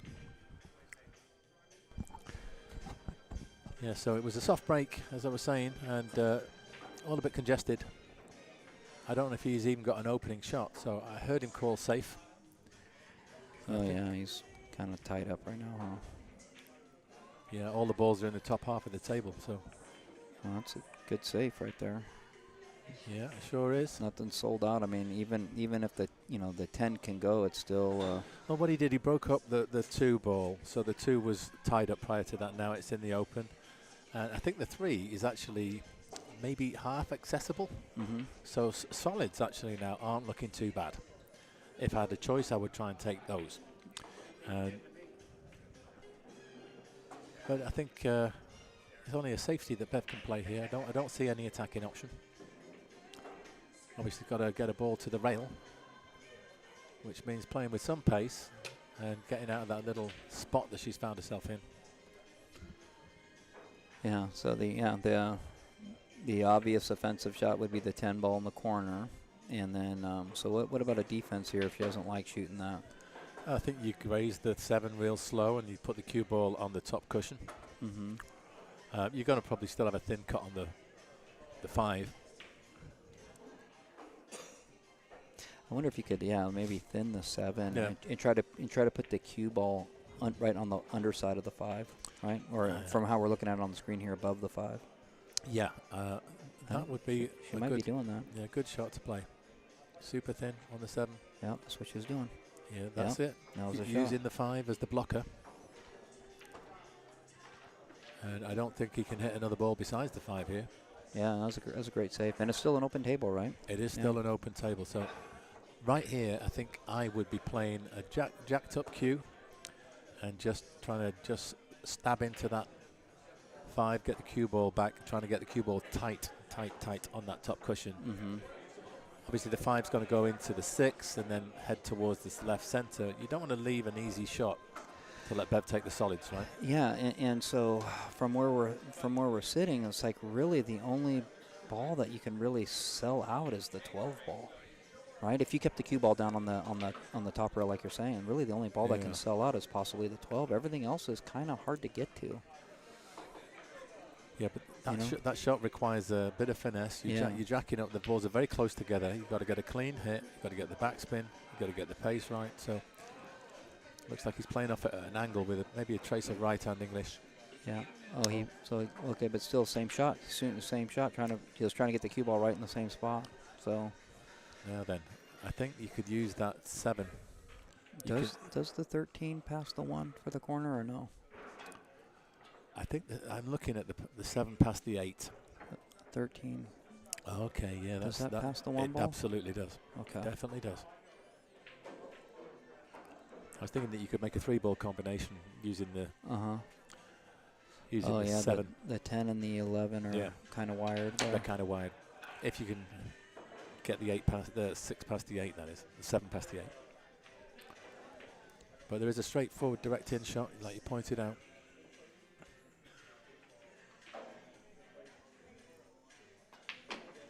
Yeah, that's the one she's going for.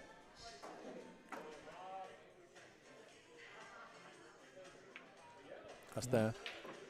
Oh, no. Okay, well this... Now, Wayne, you've got a great opportunity here. I would be taking the solids even still. Yeah. I think that the 4 ball is on. 4 balls? 4 balls a good opener. Yeah. You could just roll on and drop on the 7 or the 8 and use that as a stopper. Just float it in, and then you should have a nice shape for the 5. So dealing with the 3-9. He's looking at the stripe though. Yeah, stripes it is. He's happy to take these. He can use the 12 to break the 9 out. It's nicely positioned. How's that worked out? You could do it right that now. works good, yeah. Do it right now. I'd Yeah. get the 9 out without any hesitation. He may choose to defer that. You can maybe get to that 9-2 from the 12 ball right now, but you might get the cue ball might get stuck behind Yeah, the 4. that's the thing. So he's going to play this combo. Oh, no, he could make it direct. Hit a little billiard there. Yeah. Oh, carom. Difference between carom and billiard? Here's a trivia question.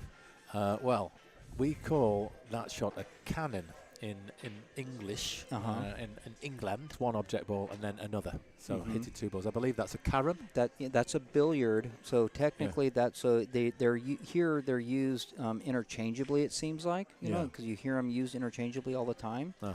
But when I geek out and read the definitions of these terms, the billiard is your cannon.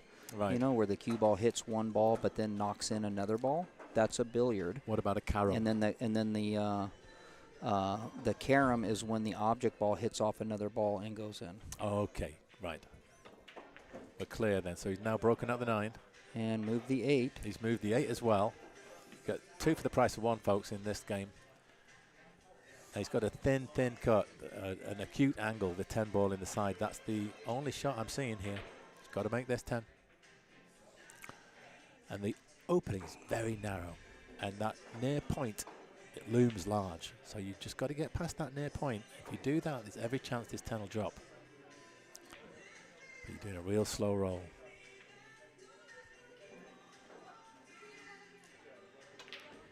Nice.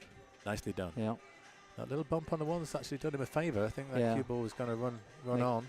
Yeah, and it makes things a little messy if he doesn't get out. It makes things a little bit messier for Beverly. So this 14 ball, he's going to cut that in the side, I think. It's thin, but you've got a big open table to put the cue ball into. And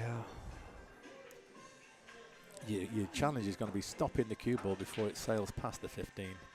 So that's why he's now taking the 15. Cue ball's going to be coming back towards the 1 and the 8. He needs to just watch his path here. Yeah, you got to be careful because, Oh, there you go. It's all gone wrong. Yep. I told you had to watch the path of that cue ball. He played it with a bit of right-hand English. Yeah, I actually was worried that he was going to hit the 1 and kind of block some of the 9. Any contact on a ball there was never going to end well, I don't think. When the balls are perfect already and you're hitting balls, it's going to be a problem. So now, I don't see a shot here. I don't see a shot either. You've got to try and find a safe from somewhere.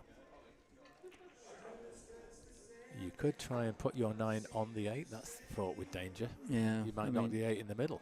Yeah, he can summon his Chris Melling spirit and, carom the 9 off the 8 into the lower left corner here. Actually, there's a carom. There is a carom playing the 9 off the 4. You could get the 9 to hit the left-hand side of that 4 ball while we're looking at the table, and it will deflect towards the left center pocket. Yeah. For sure. I don't know what he called here. I don't know what he called. Maybe he's trying to put the cue ball up under. Oh, I thought he was maybe going to try to put the cue ball up under the 8. That's the 1 ball. He was looking He is looking okay there. Well, the 5. Does the 9 block the 5 now? Yeah, he might be okay. I think Beverly's got to shoot up table. Yeah, I think that turned out okay. I don't like trying to thin cut that 1. I don't think that would be a good shot. The 6 drops in the middle. I think you can try the 6. I think the 5 is now got to go rail first. Yeah, the 5 might be able to tiki behind the 9. Now there is a shot here. If you wanted to take a bit of a risk, you play the 1 and just leave the cue ball in the jaws of that pocket. Snookering Wayne on both. Yeah, those are touchy though. Those are hard. It's easy to scratch, of course. But if you can get it right, it'd be a really nasty snooker to get out of, because the 1 ball may bounce back and actually block the path up table. Yeah, you can do it with the 1 or the 6, really, huh? You can kind of choose which one. But she's doing your shot, I think. Yeah, she sure is. Yeah, she's looking at it. Oh, she's playing the other side of it. She's not chancing. I think she's going to try to corral up against the, use the 4 as a blocker and the 5 as a blocker. Yeah. Yeah, that's what she's done. Yeah, nice shot. She kept it simple, and it's very effective. Now the 9 is a jumpable ball. Yeah, I think he's got to get the short stick out. I mean, it's right over the pocket. I mean, I wouldn't hesitate. I'd Yeah, get the short stick out. Yeah, I would too. I just think it's the right shot. And also the distance between the cue ball and the 5 is ideal. He's gonna kick it here. He's gonna kick at it. Oh, he's Oh, swerving. well, he's swerving. Obviously, he doesn't have a full ball to swerve around. Oh, he did too much. Yeah, very quick too. That was quick address and execution. Yeah, I think you're right. Yeah, I think a little bit more just contemplation. When you know, sometimes when you start playing the shot, and we were talking about the article, the quiet eye. I think Yeah, you, know, the quiet, you need to kind of like give your brain as much information as possible, and that comes through the eyes. So you got to like make sure you're comfortable with everything before you commit yourself.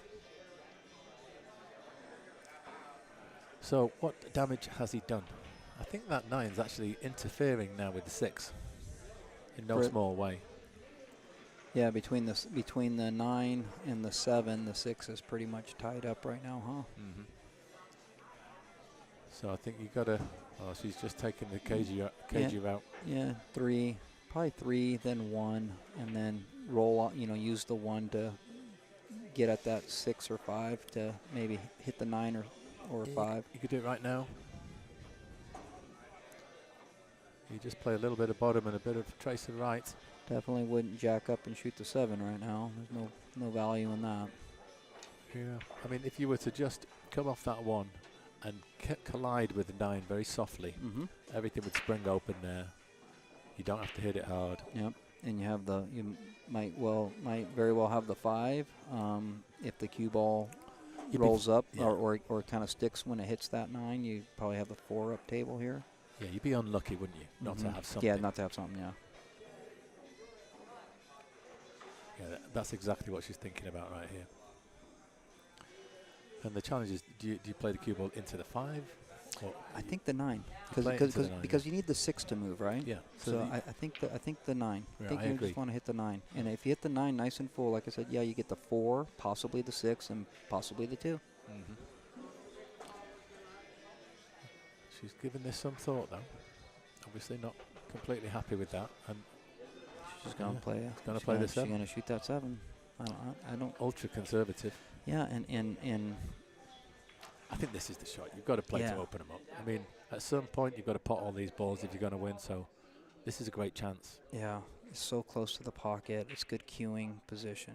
Yeah, it's not A little hard. stretch for her, I guess, but it's still a good cueing position.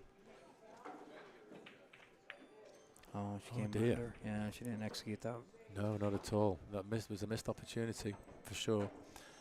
The 9's gone into an even deeper hole, but actually now the 5 is also tied up. So Yeah, she's creating more problems than she's solving at the moment. yeah. She could go 7 side, and then we know that the 6 will go in the left corner. But she's got to, just the 5 and the 6 really only go in that left corner, so she's got to play short side for both those balls. Oh, she went corner. Nice pot. Nice shot. Very nice. I assume it can make the 5 now. Yeah, she might. It looks a bit tight from the camera position. Yeah, from here it looks like it's an overcut, like you're really like I would have somebody watch the shot, but Well, I think it'd be obvious if the yeah, 9 it moves, moves at all. it's a yeah. foul. Yeah. You know, you hit the there's 9 no first. way, There's yeah. no way you could cover that up. But looks as though the 4 won't pass the 8. Now that's what she's looking at.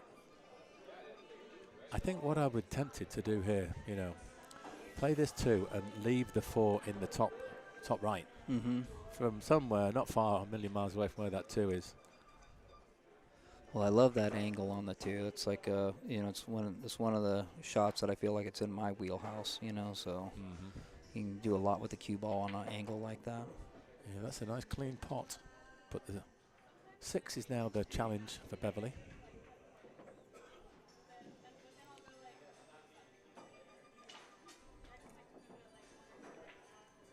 I'm not sure If if she- she's. Yeah. Could she make that 4 anywhere from here? Yeah, but I the don't 6 think is in the way, right? yeah, well, I think the 6 is in the way, but even if she can make the 4, I don't think that takes her anywhere. because the cue ball's going to end up hitting the 14, and she's not going to have much to shoot at after that. Yeah, I don't see any value in moving the 6 right now. No. Maybe just lay up on the 2 and don't even make the 2. Just maybe push it up, call safe, push it up near the corner. Hopefully it doesn't go in, so you can use it to move the cue ball around with later. Yeah, I think you've got to go for this, because if you leave the cue ball there, Wayne can pot that Oh yeah, that's true. in the too. side and break the others up. So that had to go in, and now she has to play the 6. Yeah. No choice. I don't think there was a plan in that shot though. Yeah. Yeah, there's no value in doing that. Yeah. Sorry about that.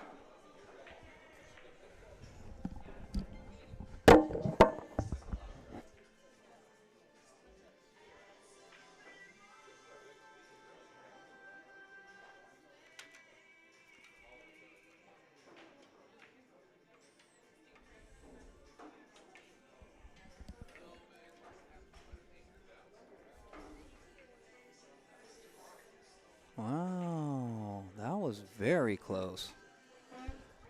I don't know if I didn't see if she called that 6, but that was actually a very, very close to being a successful shot. Yeah, I think If she had hit a little harder, it probably would have went, but cue ball might have also gone too. you can play it safe here, right? Just play the 9, and then the cue ball will. If the 9 is frozen, the cue ball would then have to hit the rail. Yeah.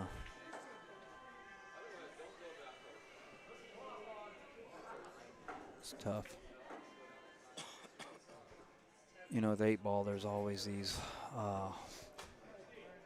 these. I think you need a young person to look at that. Yeah.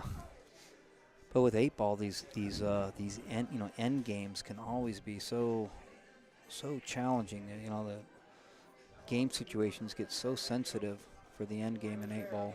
No, it's not frozen, says John. Not frozen.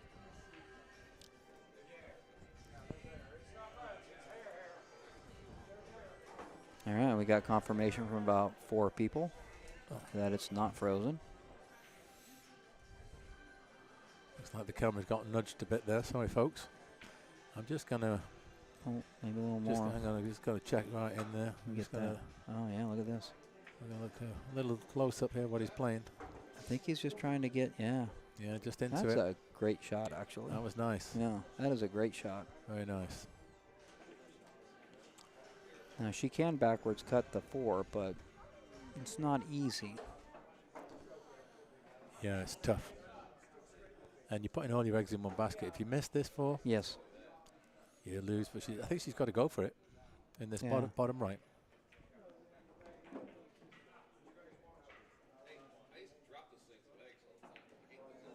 Looks good. All the way. Clean. All the way. Nothing but net. Yeah, I love the way she just floated that. Yeah. It's really nicely played.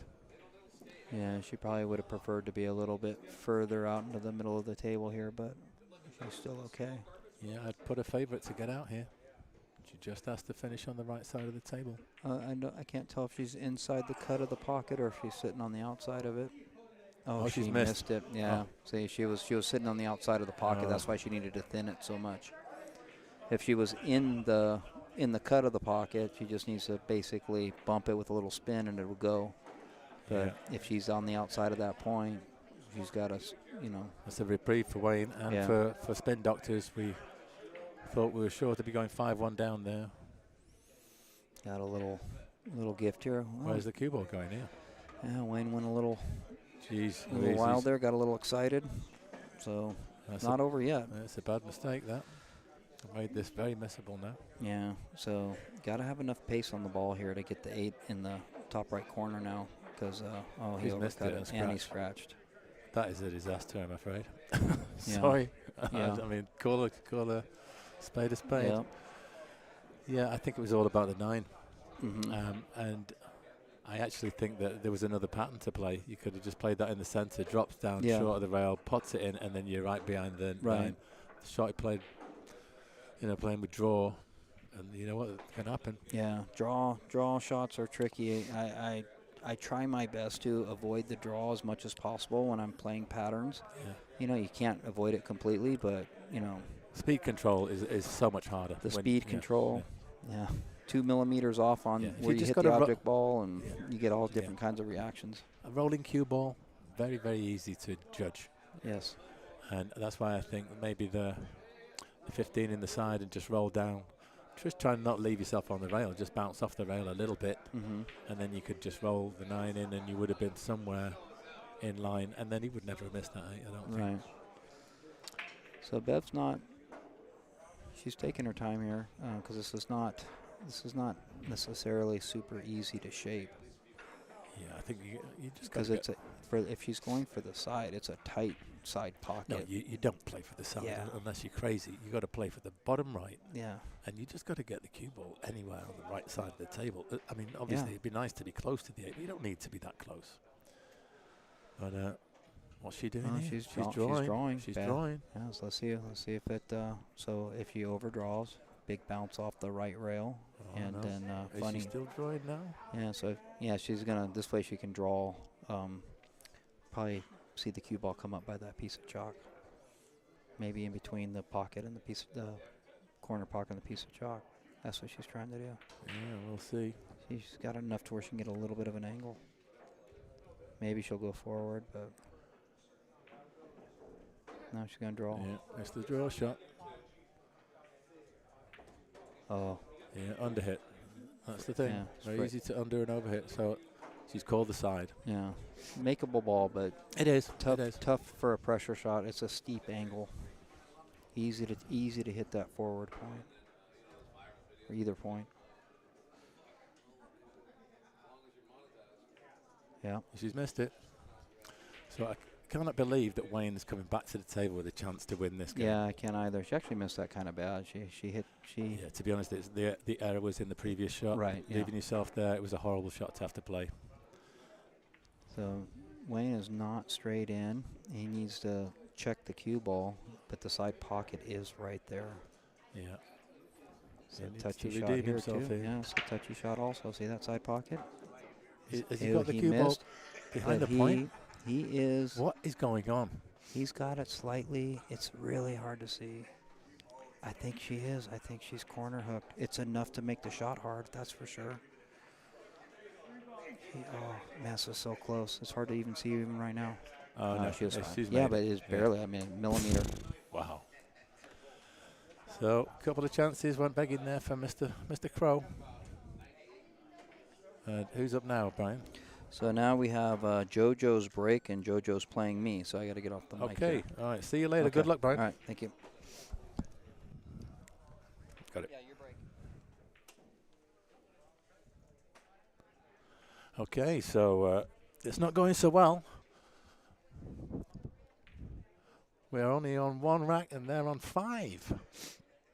So problems for spin doctors.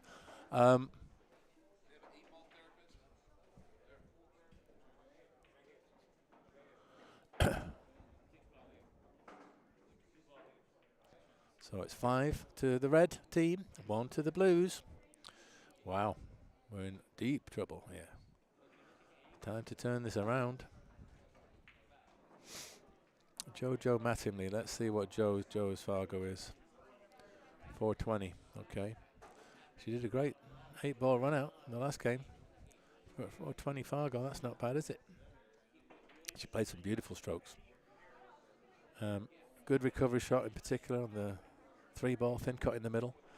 And then a gorgeous positional shot on her last solid to get in a tiny window to make the 8 in the only available pocket. That was really well done. And now the blue player needs to change.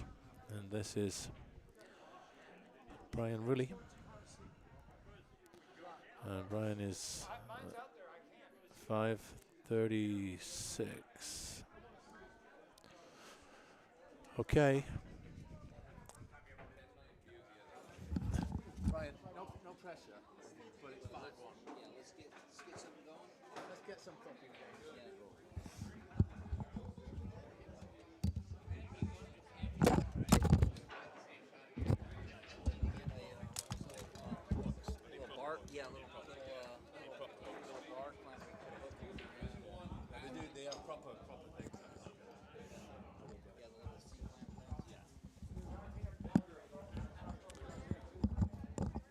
1, 2, 1, 2.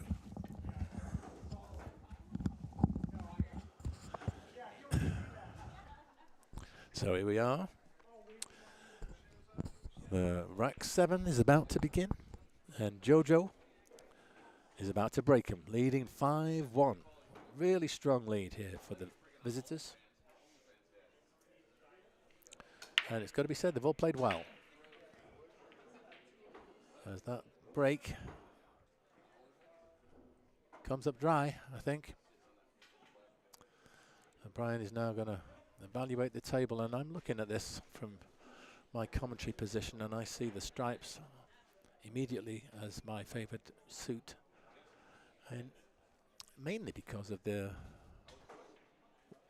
5 and 6, which are a bit congested, and the 10 is a bit tricky. It will go in this bottom left, but Brian is playing the 6 ball, so what do I know?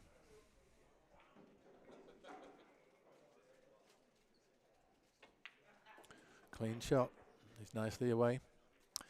And so his challenge is going to be dealing with the 5. The 4 and 5, sorry. And it looks to me as though the 5 will go. So you can play the 5 first and then move the 4. Meanwhile, following forward on this 3 gives a chance to play the 7. Yeah, nicely done. The 1 is a bit tricky. You've got the 11 ball standing guard, preventing access to it.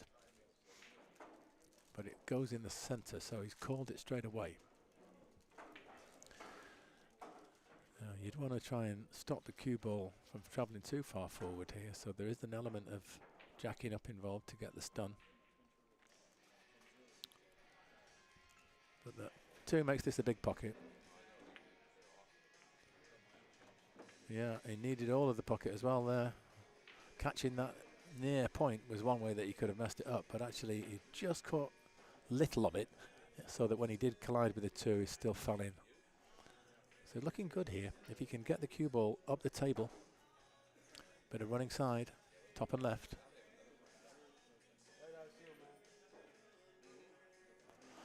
I think you want to try and get the cue ball somewhere in this bottom right-hand corner. If you could get it there, anywhere near the 15, you're going to have a shot on the 5 ball. And that's the way with the least obstacles.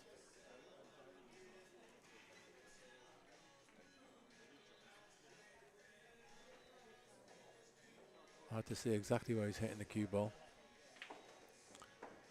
Okay, it's travelling. He's going to make it. I think he's going to pull up short. Yeah. He seems to almost stun that. It didn't have a lot of forward momentum. And the little bit of right-hand, left-hand English, sorry, that it had on it was responsible for it coming as far as it did. But now you can only see the 2. You can't make contact with either of the others.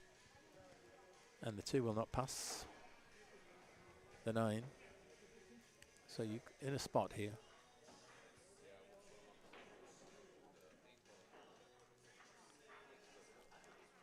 Where's the safety zone? That's what you're asking yourself. Well, if you're playing off the 2, I mean, you can either play thin off the left edge of it or thin off the right. Almost the top of the 2 as you're looking at the table. He's just gauging if he can leave the cue ball where his tip is. What does he leave?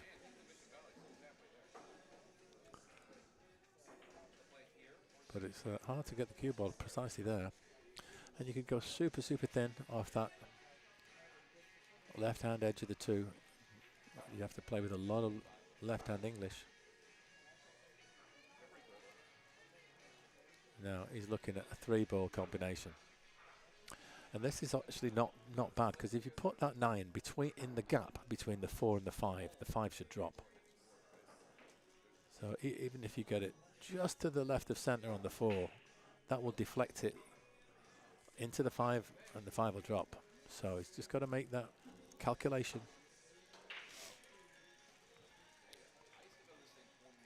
Yeah, just cutting the 2 ever so slightly to the left, so it pushes the 9 slightly down towards the gap between that 4 and 5.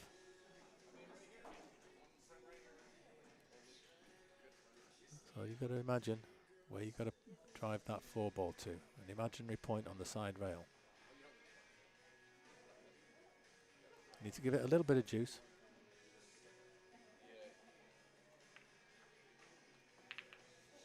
Well, he hit the wrong side of the 5 with the 9.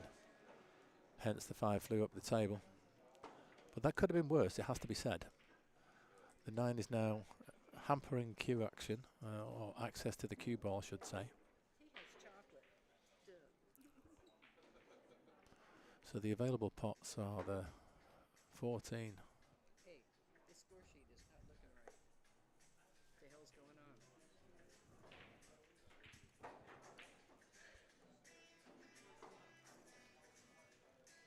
Yeah, she's trying the 14.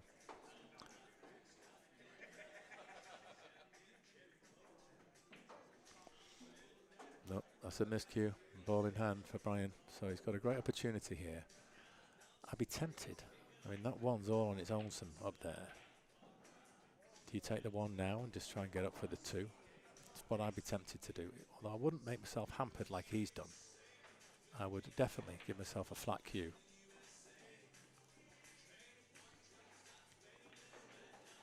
But that's okay. We're all different. He sees it differently, and he's done a good shot there. Looks to be a little bit flat, however. He may have enough to just stun. Get the 4 in the same pocket. Otherwise, he's left with the option of following forward and playing short side, which nobody likes.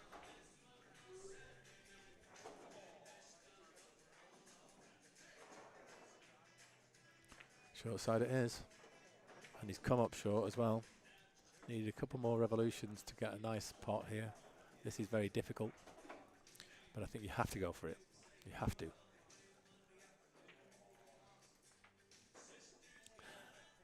What do you do with the cue ball? I think you have a trace of the left-hand English. A trace of the left.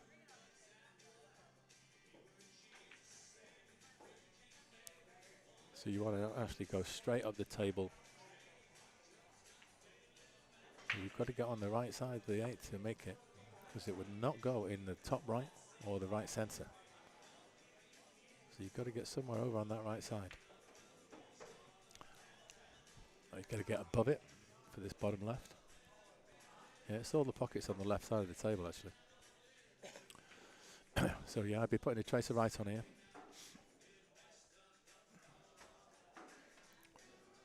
We to go up the table and collide with the 12, that'd be ideal.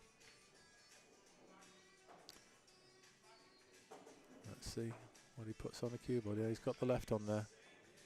You can clearly see.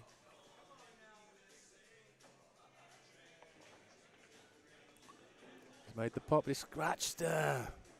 Oh my goodness, too much right. Too much right. If he had more, kind of okay. If he had a bit less, he'd have been perfect. And there were ways it could have gone wrong. He could, of course, could have hit the 14 and snookered himself, but if you catch the 12, I think you end up on the 8. And so, Jojo has ball in hand.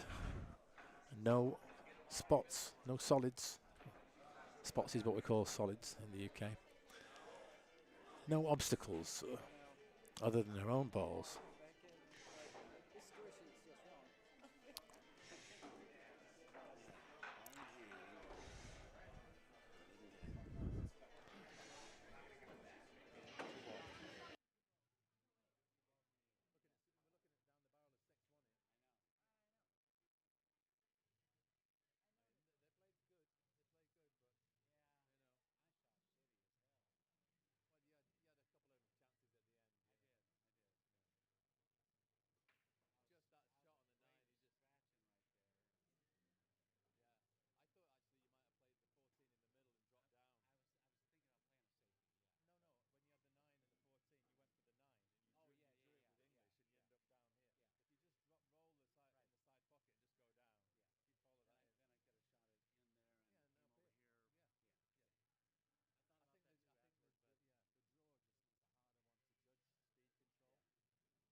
So Wayne Crowe just came and joined me, sitting next to me right here.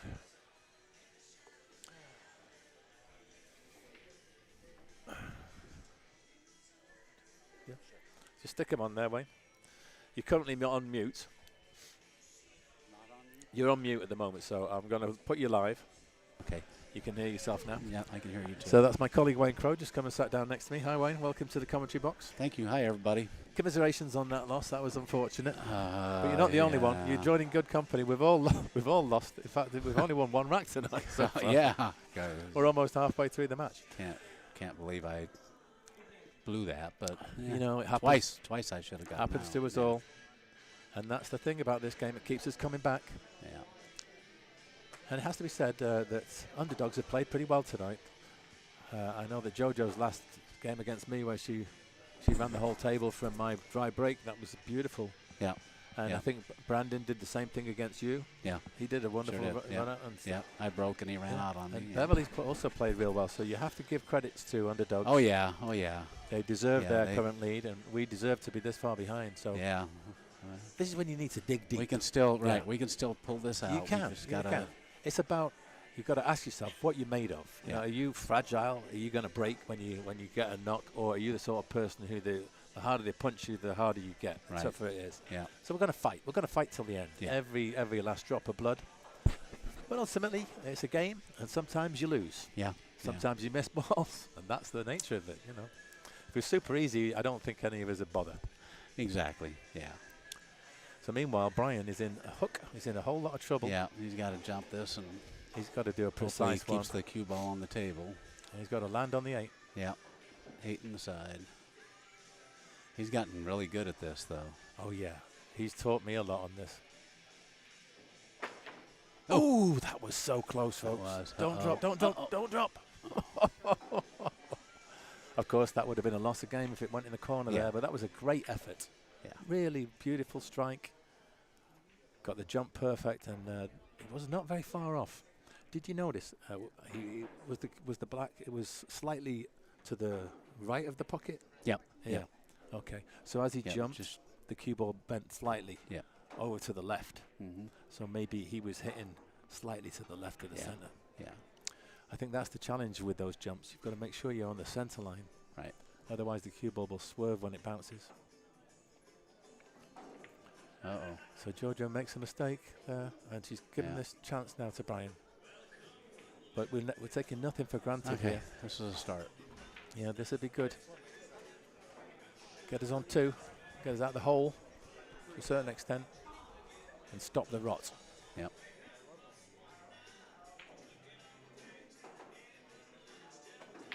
There it is. All right. I'm just going to change these over because it's me up next. So well played, Brian. 5-2. Well played. Way to go, Brian. Yeah.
All right. Yeah. Yeah. 2-5. Yeah. Okay, so here we are. I got Mike and Mike Holt and Sprout. Patrick D'Angelo. Got a little lucky. Is that his on, name? Patrick yeah, D'Angelo? Patrick D'Angelo, yeah. Got a little lucky on that last one that she missed that one. That last shot. Sprout's a local worker here at the On Q. Yeah. And everybody knows him as Sprout. That's why I was like, is that his name? Yeah. That's a good break. That's a nice spread. Yeah. Was it dry? Big opportunity for Mike. Mike playing with the jacket on, huh? This is a big opportunity right here. This is a, see what's he got to open up with. He's got the 7. Yeah, the 9-5 is the problem. Yeah. The 6, actually, if you take solids, you can use the 6 to make the 5. Yeah. Otherwise, everything else is open up. So for each suit, best opening shots here, 7 ball or the 15, it looks like, huh? Yeah, it looks like the 7 ball. Yeah, or the 15.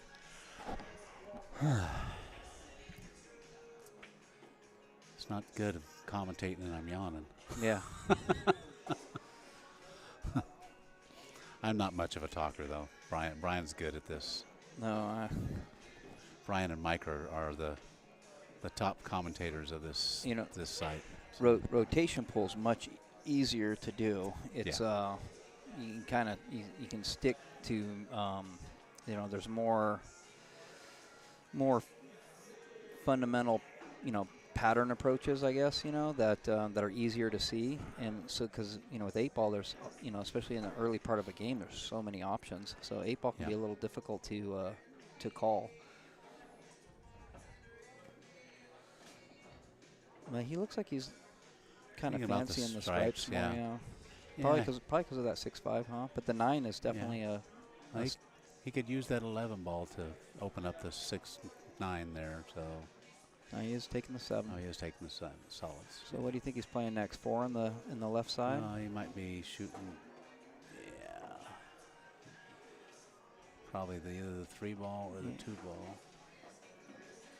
Problem with going for the 3 ball right now and going into that 6-9 is you could end up not having a shot. Yeah, the 3 ball doesn't send the cue ball off in a good direction right now. Yeah, we could maybe float the 3 and kind of tuck in there between the 6 and the 9, but it's possible if he can get past that 13. Yeah, it's a touchy shot. So yeah, he's going to take the 2. It looks like. Yeah. Maybe try to get the 4 ball back again, but he'll probably take the 1 after the 2. That's what I think too. But he definitely wants to get some angle. Okay, he came way up. He definitely got angle. Yeah, a little more angle than he wanted there, but he's okay because he's got the 4. Yeah. He might have the 3 also in the corner. I can't tell if it goes by the 13. I don't think that it does. That's yours? No. That's Jesse's? Oh, let's eat it. Yeah. Yeah. Some French fries just showed up. We don't know who they belong to, but there might be a fry or 2. I don't see Jesse jumping over here, so it's got to be Mike's. Yeah, whoever the rightful owner is, they might be missing a fry or 2 by the time they get to it. Oh, he missed the 4 ball. Gosh. We're all not shooting to our capabilities. Yeah, it's game's funny that way. It is.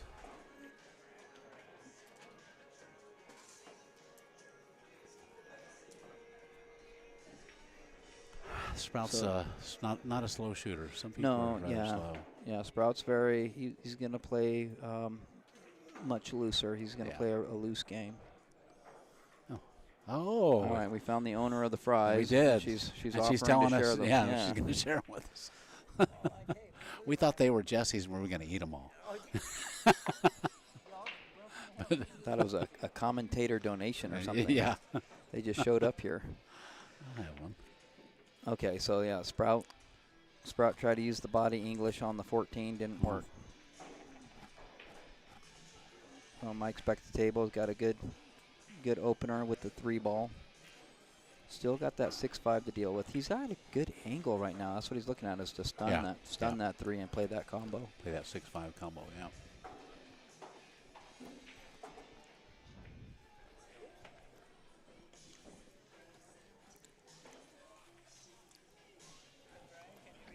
I'll eat a couple. Yeah.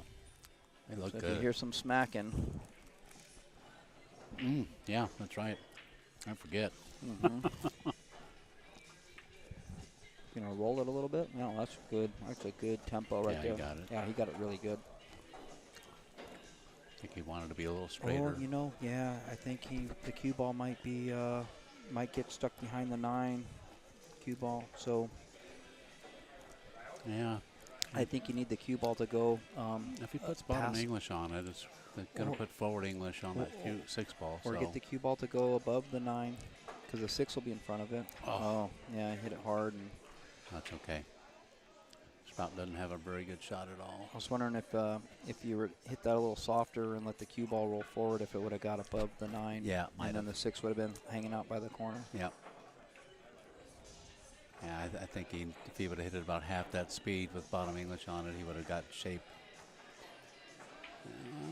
Okay, yeah.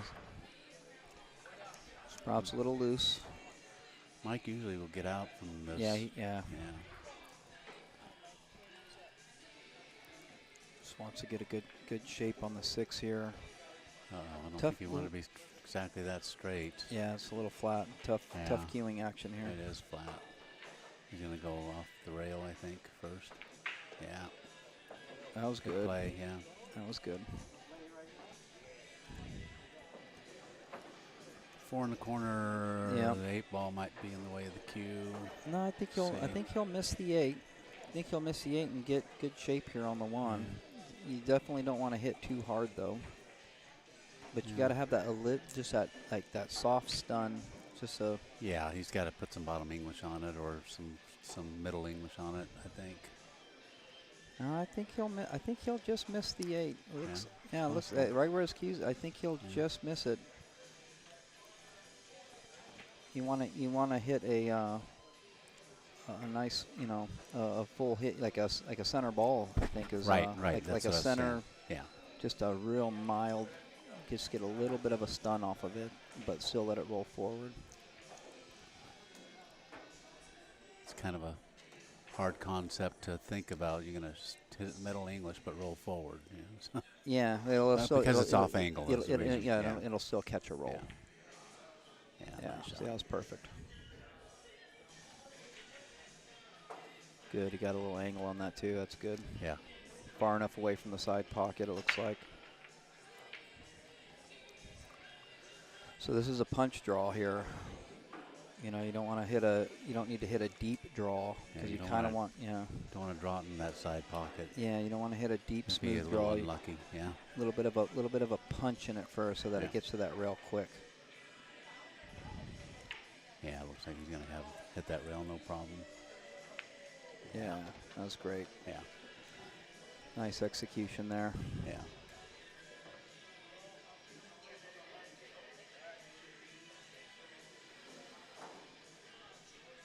This is just laser focus here. Just stay loose on that back grip hand and put it away.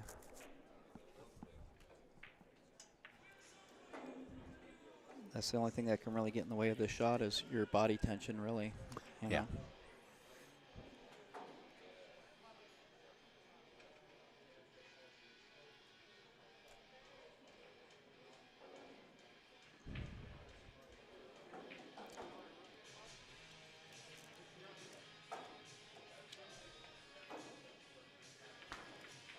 Nice. Nice job. Nice job. All right. Got another one. We're coming back. 5-3 is the score now.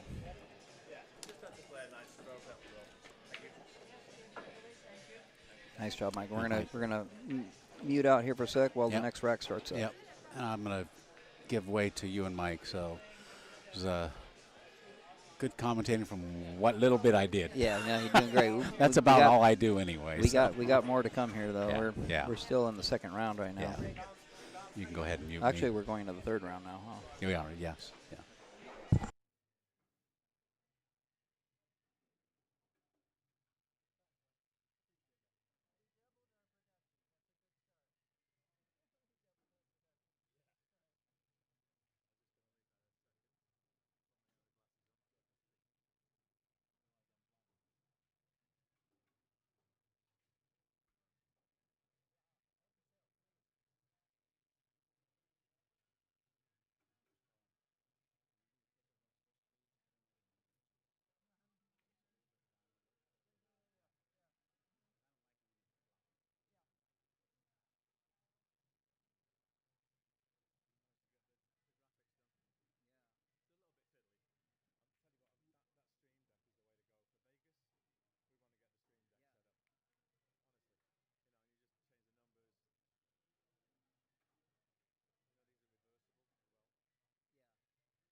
So I'm back in the chair, folks. I'm just updating the players here. Yeah, Brian's doing our graphics for us, our score overlay. It's just a little bit tedious at the moment. We're going to like click in here and click in there. There is a little piece of kit called a Stream Deck where you can got programmable buttons, and that's the way to go. It just gives you a console where you can control all of those. You've got all the permutations already in there. Okay, I'm still updating. I put the wrong player in here for our side. Yeah, it's Jesse Sturm with the break. Oh dear, he's made a ball, but he's scratched. So that's 2 breaks and 2 fouls he's done. Not a good percentage, I'm afraid. I saw the 9 ball drop in.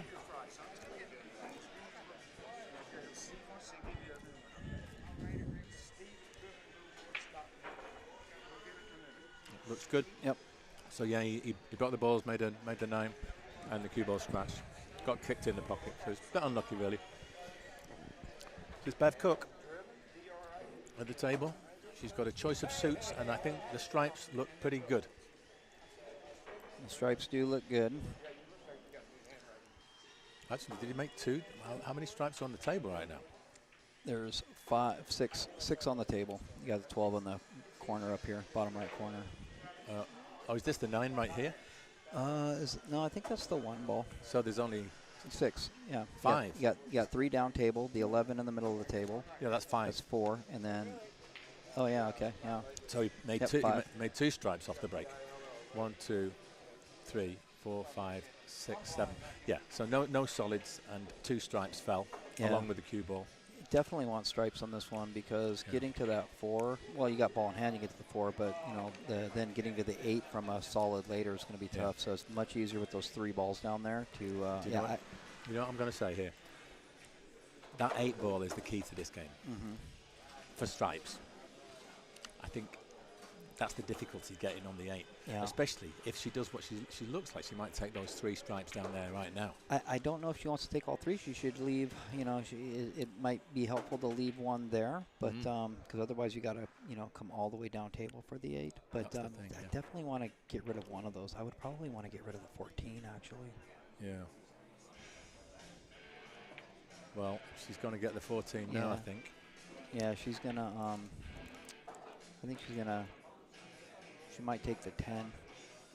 The 10 allows the cue ball to come around the 5-7 to play the 11 if she wants to save the 14, but it's tough to decide because it's going to be tough to get on that 8 using the 10, using the 11 or the 12. Yeah, it's so true, and that's why my thought.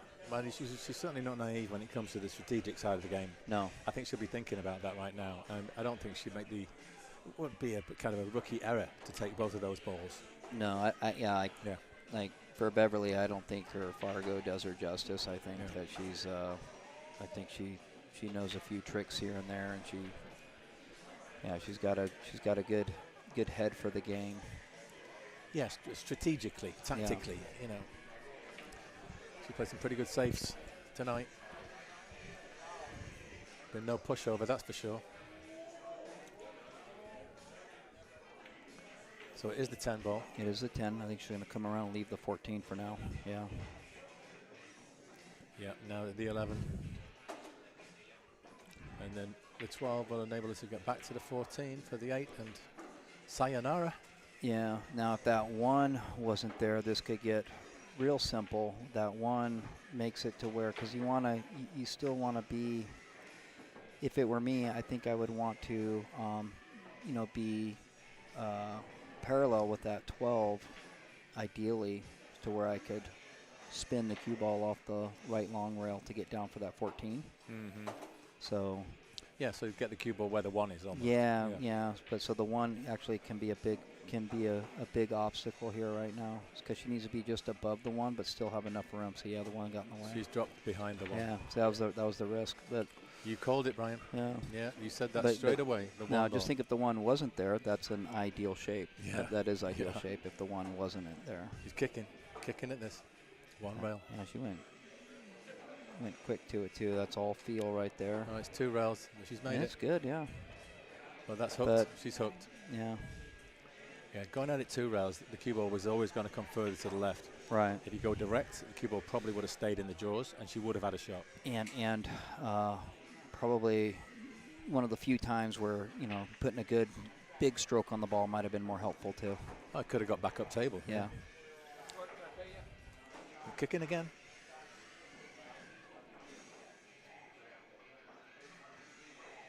Yeah, always looked as though she's going to be a bit short there. Moving that 8 out. Excuse me. So Jesse has his chance now. Ball in hand.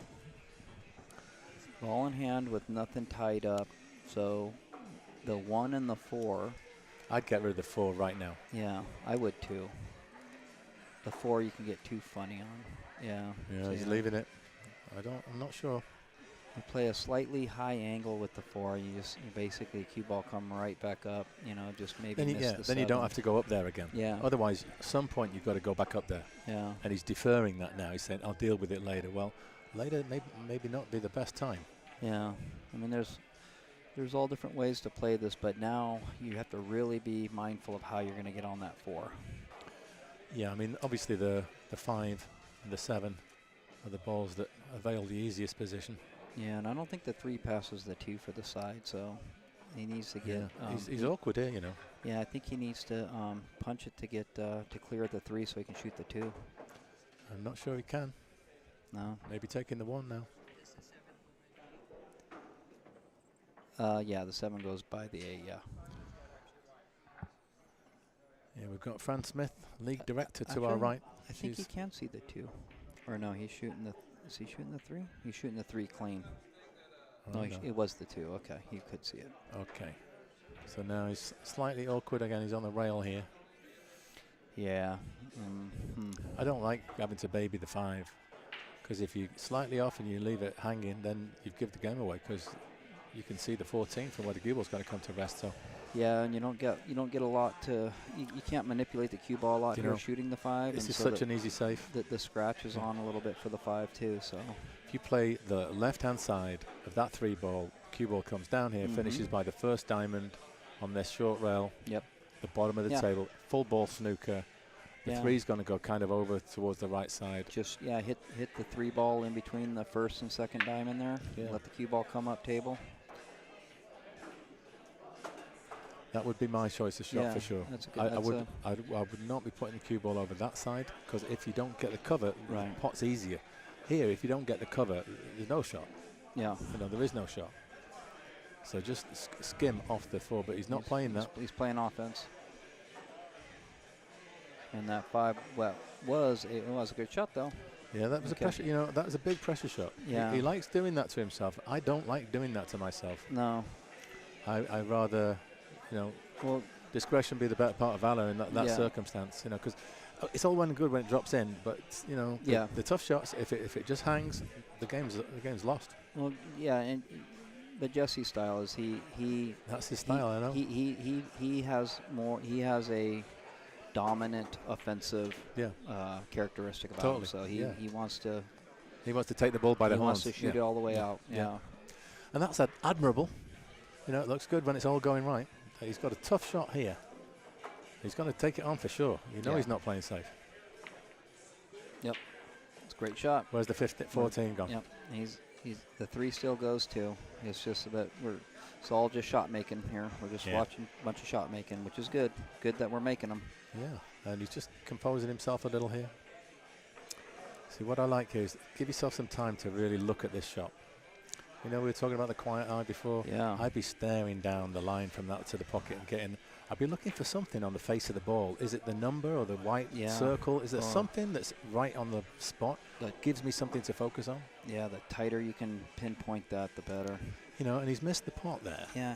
That, for me, is down to not spending enough time looking at the alignment. Right. If he'd have looked at that pot more and got that in his mind, he wouldn't have missed it by that much. But I think he was a bit nervous, and he didn't really look at it. Yeah, he didn't look. Not quality. Not quality attention. He's looking at it. He's looking at it when he's standing, and he's seeing. He's obviously, he knows what he wants to do, but when he gets down, he's a little quick there. Handicapping himself though. Yeah. Let your brain have all the information, And then, you can stand in the right place. You feel confident that you've picked a spot. Yeah. And, as good as you can gauge it, that's the spot. Now, how do you get down on the shot? Because I always find that I shoot my best when I line up my stance with my back foot. Like when I get that back foot right. Yeah, it begins with that. You step in. You always step into the shot. And if it feels wrong, sometimes you'll see I'll get up and I'll just shimmy my feet like like a quarter inch or a half inch, and and then all of a sudden everything just looks and feels so much better. Exactly. And Bev there playing a nice little strategic shot. And now she's piled the pressure on Jesse again. If he misses this, it's a pressure shot. Yeah, he's out. He's going to give the game up. So he's got to make a heroic shot. This could scratch here too. If it gets a little bit of stun in there, it can scratch. I do a float. Just float. Yeah. Give it every chance to drop. Just slow roll. The shots Bev's been playing tonight really well. Just slow rolls. Yeah. You can kind of trust this table. It's not going to roll off. Right. And I think it gives you the best possible chance of getting that 3 in that corner pocket. Because if you catch the long rail first and it's going slow, it's just going to gravity's going to help take it in. If he gets it just a touch too thin, he could scratch. If he hits it just right, it looks like he'll head towards that first diamond. Oh, he went for a stun, and he pocketed the 8. Yeah, I'm afraid. That's unfortunate. Yeah, but it was also a bad shot. It was a quick shot. He had 2 chances at the 3 that were eminently makeable. Yeah. And for me, he just played bad shots on both of them, unfortunately. Yeah. It's quick. It was too quick. Yeah, he down and fired. Yeah. If I had one lesson for anybody who's listening, it would be Google the quiet eye, and look at that, because it tells you all about the top sports people in the world and how much time they spend looking at the critical part of their game, whether it be tennis or golf or whatever. And billiards, I think it really applies. If you don't give yourself the time to analyze that potting angle, you're going to get it wrong. Right. Yeah. And it's guesswork. It's guesswork. Yeah. But it's really effective. Like when you laser focus on a very specific spot, it's super effective.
Okay. Missed the break, but I do know that the break was dry. So we got JoJo and Wayne. The score is 6-3 Underdogs.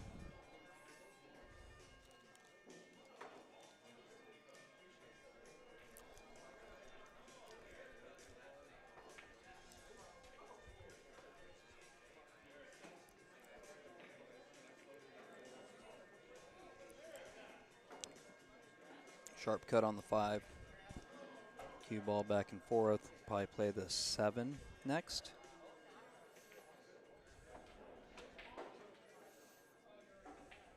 Yep, going to be the 7s. Pretty much the only ball available right now.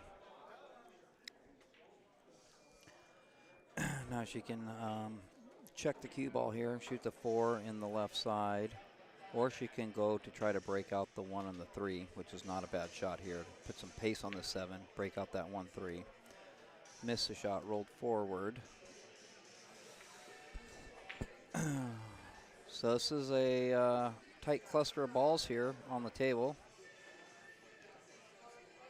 Wayne's going to be taking the 11. He does have the option to shoot the 14. Oh no, the 14's blocked. So yeah, just the 11's really all he has available right now. Oh, okay, he's good. 10 on the side. Where's he going from there? Where's he going after the 10? Nothing. Oh, he's going to have to play. He's going to have to go 10-12. So he's going to kind of cinch on this 10 ball. Looks like with the angle, looks like he can come. Yeah, looks like he'll just kind of cinch it. Just to hit a stop shot is actually the best approach here. Hitting Okay, just rejoining you there. Sorry, Brian. Yep, Wayne's on the stripes here, so I was saying looks like he probably hit a stop shot here on the. So he floated. Little stun, float. Is this from the break, by the way? No. No. There's been an exchange. He broke dry. Yeah. And JoJo opened up at the 5 ball in the bottom right corner and then missed her next shot. Okay. So there's a few clusters I'm looking at here. I've not really evaluated the table, but it looks a bit awkward for both suits, really. He's got a good angle here to get that 13 ball opened up. So he'll still have the 15 is still going to be a problem, but he can probably, with what he has right now, he can probably work through the 13 and the 14. Yeah. I don't think the 13 goes past that, too, No. so I think he has to break it out. Yeah, or even just to rest. He's going to break it out anyway. He's going right. He's going to be heading right for it.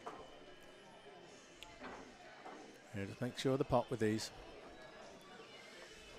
Yeah, bad habit of mine is when I shoot breakout shots, sometimes I start focusing on the breakout too much. It's a nice shot. And then I take my eye off the actual shot. You have to trust. Oh, my gosh. It's the worst thing you can do because then you are breaking up balls for your opponent. Yeah. Which very often may be the ones that they need to run out, so you've got to be careful. Yeah, I was playing a lot of straight pool with Dan Boone, and every time I got the opportunity to shoot and break the rack, boy, I missed so many of those balls because I'm trying so hard to hit that rack just right. So it looks very thin here. Maybe you got to load up with right-hand English. Check that cue ball. Oh, that's come on, gorgeous. get a reward. Get a reward. That's a nice shot. Yeah, he's okay. Real nice. I mean, it's a bit thin, this. It is a bit thin, but the cue ball will naturally be going in the correct direction. You've just got to avoid that left side pocket for a kickoff. Yeah, if you put backspin on, if you put any sort of draw in there, I think you've got to kind of float it, become 2 rails. I almost think you can do like a soft stun. You do the 2 rails, but I think you can just kind of go forward, let it get a little bit of a stun in there to where it comes off the ball. Yeah, so behind it. Behind it. Behind okay, it. Perfect. Now then, this man is a master of controlling the cue ball. But this is when he needs it. He's had a difficult couple of weeks, to be fair. Here, a draw shot might actually give him great shape, but he's going to go forward and play that rail. Oh, that's perfect. Where's the cue ball? Oh, is he going to go on the drink? Oh, man. Do you know what? That's I'm tough. sorry. I don't think it's bad luck. No. I mean, the pockets are always there, right? Yeah. I mean, you're playing a shot where it's going to follow a line that travels in that direction. Got to make damn sure you're nowhere near it. I'm sorry. More of a visualization deficiency here, like just not thinking about where it's going to grab that rail and where you're going to spin off. Yeah, I mean, because you don't need to be straight behind that 8 ball. No, you just need a shot. But if you're also just thinking like, if you think in general terms, like I'm just going to go off the rail with some left English, you don't know where the cue ball is going to go. Yeah, exactly. But with me, when I'm playing those now, I'll pick a point on the rail that I want the cue ball to hit. And I'll visualize it, and I'll touch it, and I'll put my tip on it, and I'll see which way do I approach it. And just the act of doing that you'd be surprised how many times the cue ball hits that point. It can dramatically change where you hit that cue ball, you know, whether it's a... Because you've got a specific goal in mind rather than a general, I'll get over there somewhere. Yeah. Anyway, stop picking on Wayne. Yeah. He, he scratched and that's it. So JoJo has a chance here. It's a tough shot here. But when I look at her fundamentals, I see a classic snooker stance. Got great technique. As I learned to my cost in my first rack tonight when I just broke the balls and JoJo ran them all out from my dry break. She composes herself. She takes her time. Yeah, I got a good look at that back arm. Looks and the cue's nice and horizontal. You know, cue's good. Body got that slight, little tough miss there. Got that slight, that forward leans. Got pressure. I didn't see on that the bridge. one coming, though. I didn't see that. I wasn't expecting that to miss. He's got a little bit of a decision to make here. Do you go in the side or do you just pop it in the corner? What do you do, Brian? I go on the side. All day and all night. Yeah, I go on the side. The side you can roll it. You can roll it. Just roll it. Yeah. See the pocket better. There you go. Yep. Wayne redeems himself. Got one. Yes, got one. There we go. He got out of jail. We're catching back up here. 6-4 now. Well played, Wayne. Well played. Going. So I'm up. Okay, I'm going to go. I'm going to mute out. Mute them both, actually.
So Brian here.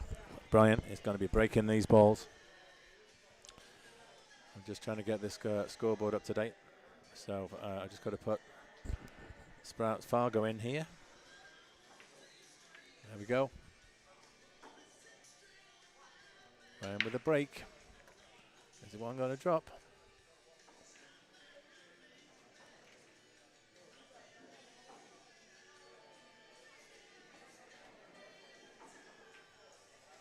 Oh, he made the 8 on the break. You don't often see that. You do not often see it. Now, the rules here in the BCA, it counts as a ball made on the break, and it is respotted. So he's made a ball, and he can now continue on. Some versions of this game, crazy versions, have you losing the game when you make the 8. That tends to be in a bar when you have to pay to get the balls out the table. And some say that you win the game when you make the 8. But I think this is the fair rule. You just respot it and you play the game. So he's taking the solids. And the table doesn't look too bad, actually. He's got a shot here, I think, at the 1. Just past the 14, he can make it. Probably put a little bit of left on there. Yeah.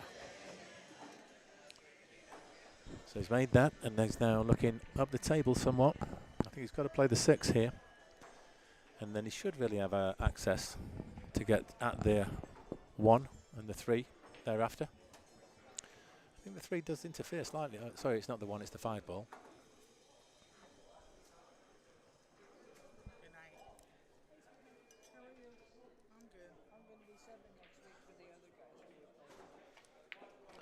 Makes the 6. Comes out.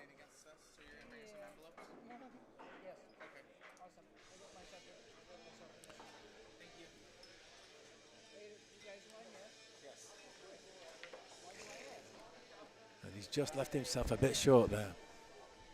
Needed to draw back a little bit more.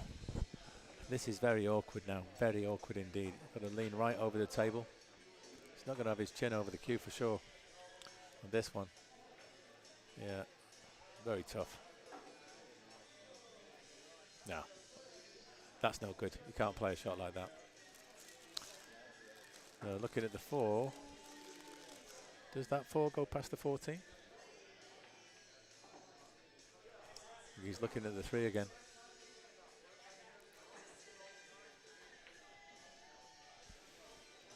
The bridge is coming out. And the problem with playing this, the cue ball's going to come away from that rail so fast. You've got to get your tip out the way and get the bridge with it. Just makes it awkward. Very easy to double hit, especially if you put in left English on, which he is. No, it's so tough, this. How's he going to get the cue out of the way? No chance. I mean, I'd rather lean over from the right.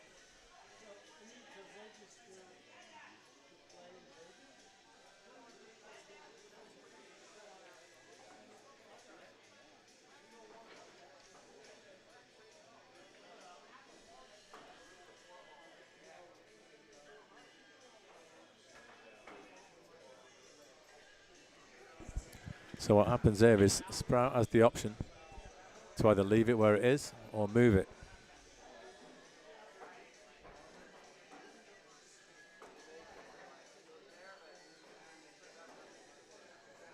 He's choosing to leave it where it is. That's his prerogative. Brian played the shot and he knocked the 4 there, so he can't complain. Sprout wants to leave it where it lies. And it's making a nice little 3-ball combination for Sprout, so he can make one of his balls. Certainly can make, I think it's the 10, which is closest to us. All the way up in this, all the way down in this bottom right.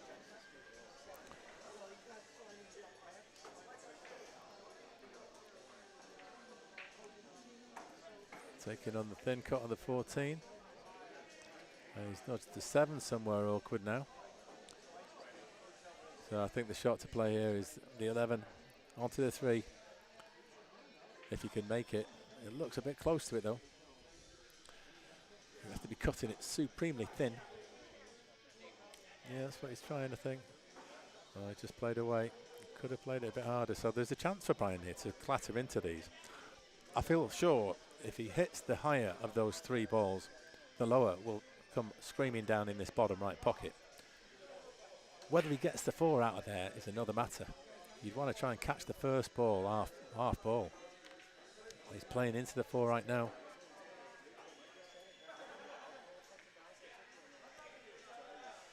You know, if he'd have hit that harder, he might have made the 3. It's getting a bit congested. It's going to be tactical, what happens with that pocket.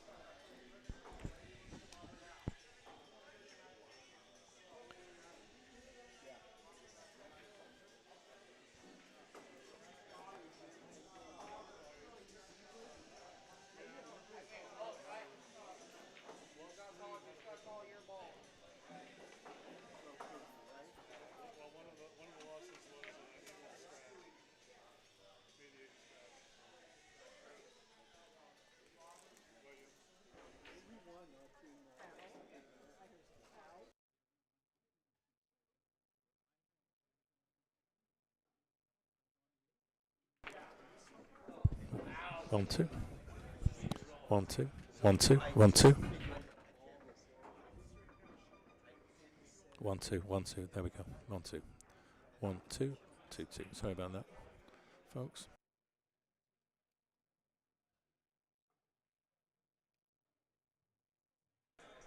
Just a few issues with the sound there, guys. Sorry about the interruption.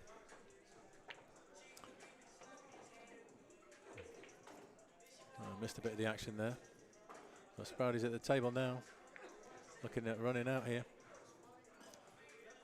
He's just got 1 shot to play, which is the shape shot from this to the 11.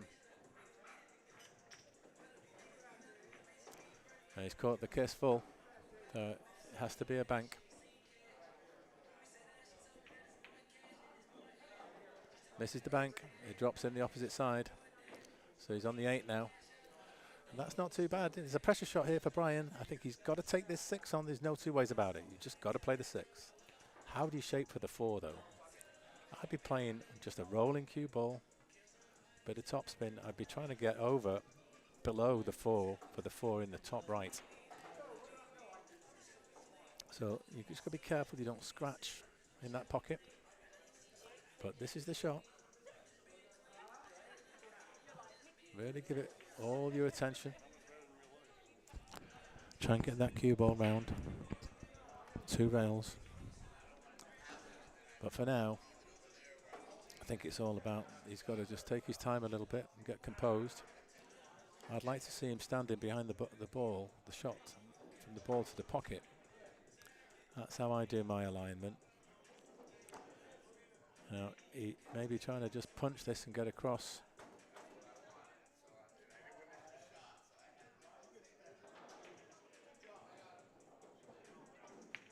Yeah, played the punch. And to be fair, hitting it that hard makes it more difficult. And he just cut it a bit too much. So once again, I mean, we spoke a bit about that quiet eye earlier. I mean, he may have stood there for quite a while. But during all that time, Brian was standing off to the right. He was not looking at the line from the 6 to the pocket.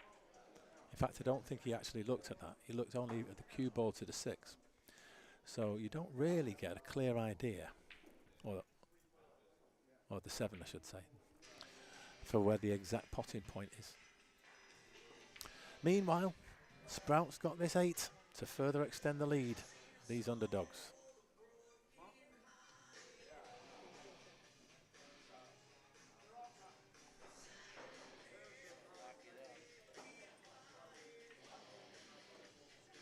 Sorry about that, I did not update the rack score. So a chance for Brian.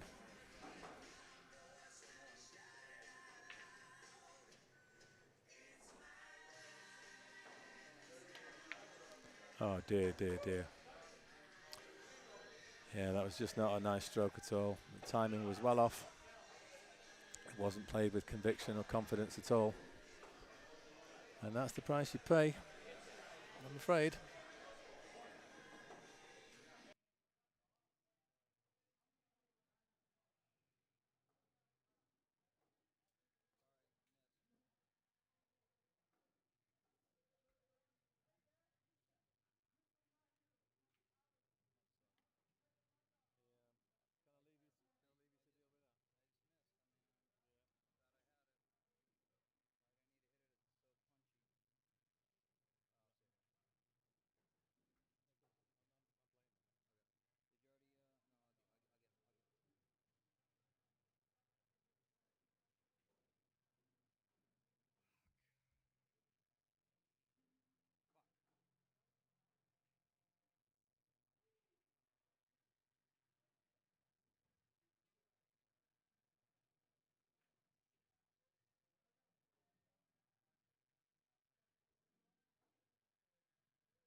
Testing. Okay. Oh, dog that shot. Okay, Mike got the break. Looks like he made, I think it was a 7 ball in the side pocket. Yeah, 7 ball in the side pocket. Can open up with the 5 or the 10. I think that's pretty much his only 5, 10, or 2. Don't think he can really open up with much else. I mean, he can shoot the 6 if he wants, but there's no point. There's no reward in shooting the 6. Nothing but stripes down on the center of the table.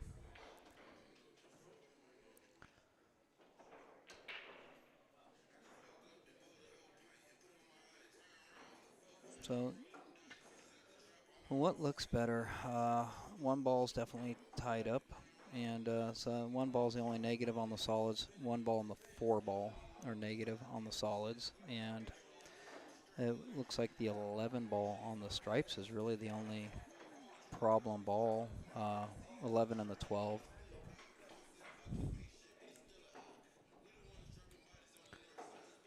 So I think he's got to shoot the 10 here, because if he shoots the 5, he's going to go into the 10, and he might not get ideal shape anywhere else. So is he going to try to draw out and avoid the 10? Yep. Get some spin on there. Okay, well, he's okay. He's got the 3. Got the 4 on the side. That if the 4 goes on the side, that's the shot to take. Not going to get that opportunity much more with only the 2 ball being down there. So he can go 4 to 6 here. Oh, missed the 4.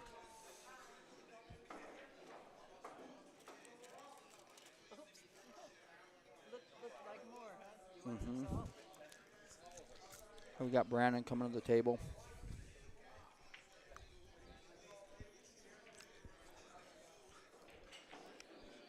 This match is not over yet. It's a race to 9, and it's 7-4. It would have been nice if it were a 6-5, but that's water under the bridge at this point.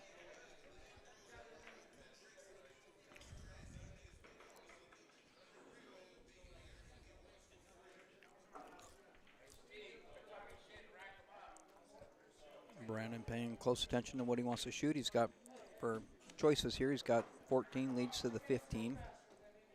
14, 15, 13 all in the same corner. Or he can open up with the 9, but the 9 doesn't shape well or easily to anything else unless he floats forward for the 9 to the 10. So he's going to go 14, 15, maybe 13 after that.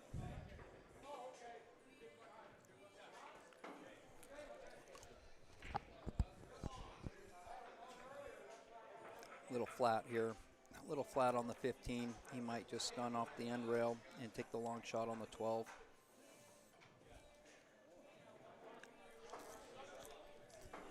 Hitting low on the cue ball, going to come back. Going to come back, maybe shoot the 11, or if he can get that 13 still, might get behind the 3 ball, and he's in no man's land. He's hooked.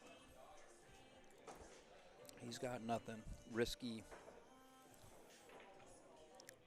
Longer draw.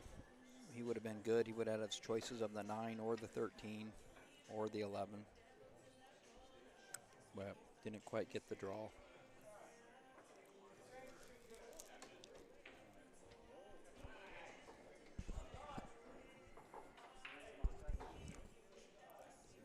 All he can do here is try not to foul. What does he shoot at to not foul? Good cueing action would be coming around the 6 ball, just trying to hit the 13. Maybe you could hit that 13 just right, get the cue ball to tuck in between the 1 ball and the 8 ball.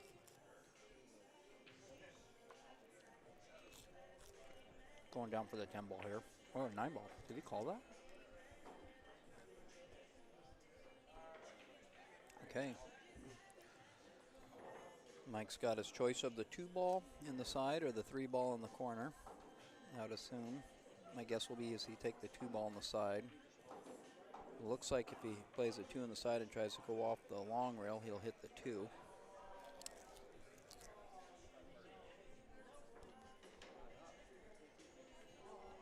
Or I mean, he'll hit the 9. Let's see. That's what it looks like from here. No, he was able. Oh, well, he hit it too full. He hit it too full.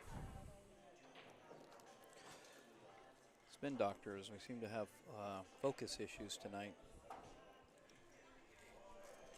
Really spinning tonight. Yeah, spin doctors, our heads are spinning is what's spinning tonight. The 8's a little iffy though, along with the 1.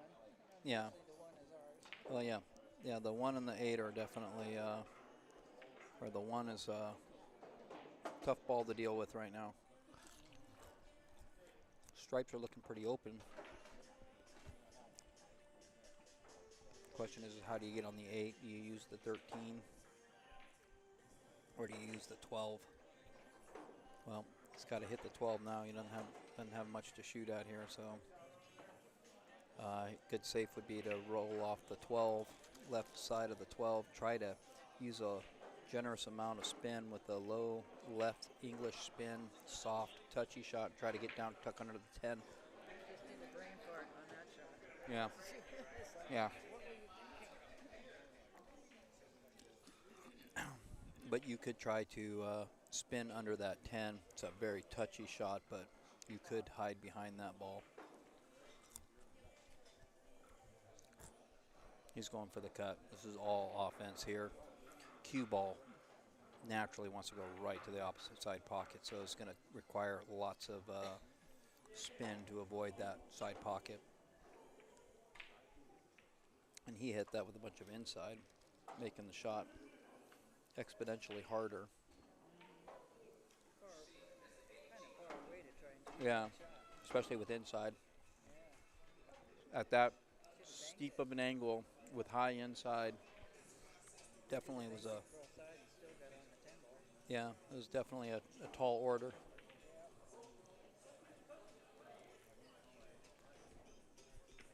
So Mike's just got to either move the 1 or the 8 at some point here, or try to play that tight angle for the short side of the 1. But moving them is probably better. The 4 ball's a good ball to move the 1 with.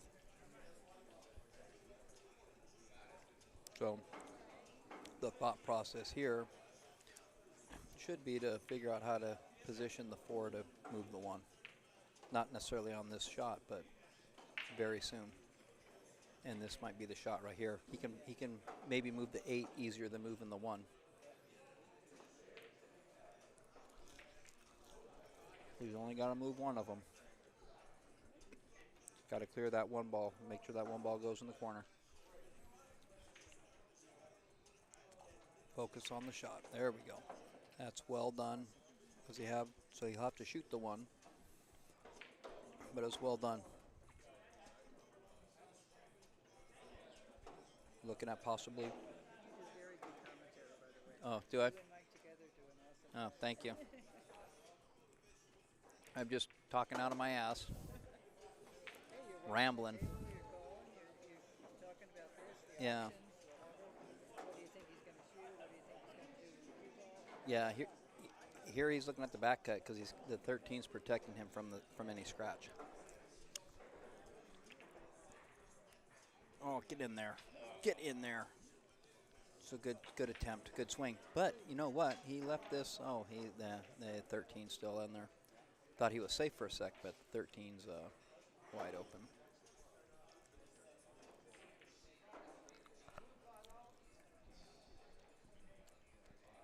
So we're going to see. He can get out from here. 13, 10, 12, 8.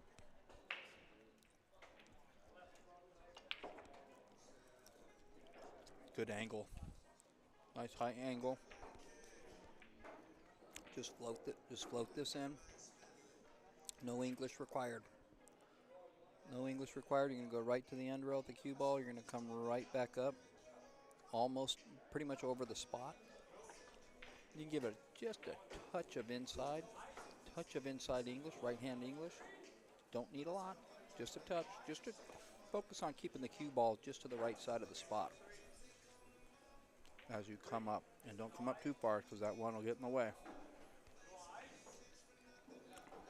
So he came up a little shy, but he's still okay. He still has a shot. cue ball was on the right path, but just came up a little short. But overhitting it, the one would eventually get in the way too. So speed sensitive shot that was.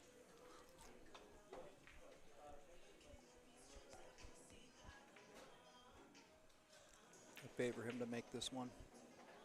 Back and forth, 8-ball in the upper right corner. Back and forth with the cue ball.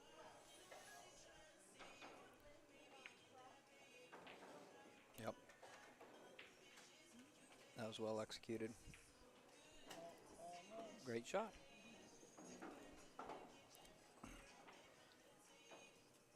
All right, and the Underdogs are on the hill. Yeah.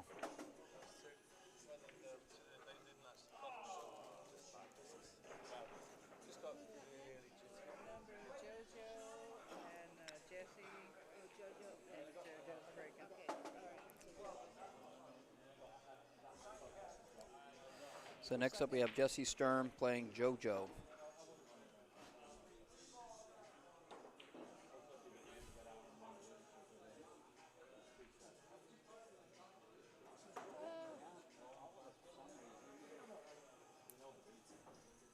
We sucking high and titty tonight. Yeah, it's a rough night, but we're not out of it yet. We just need to All four. we just need to get all 4 and do a playoff. Been there, done that before. Yeah, it's happened many times. They have 8, we have 4. They're on the hill.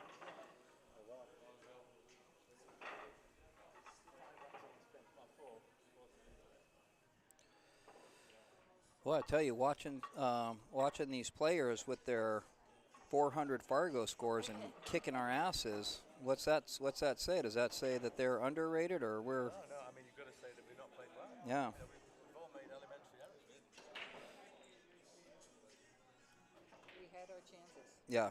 But we didn't get any love tonight at all either.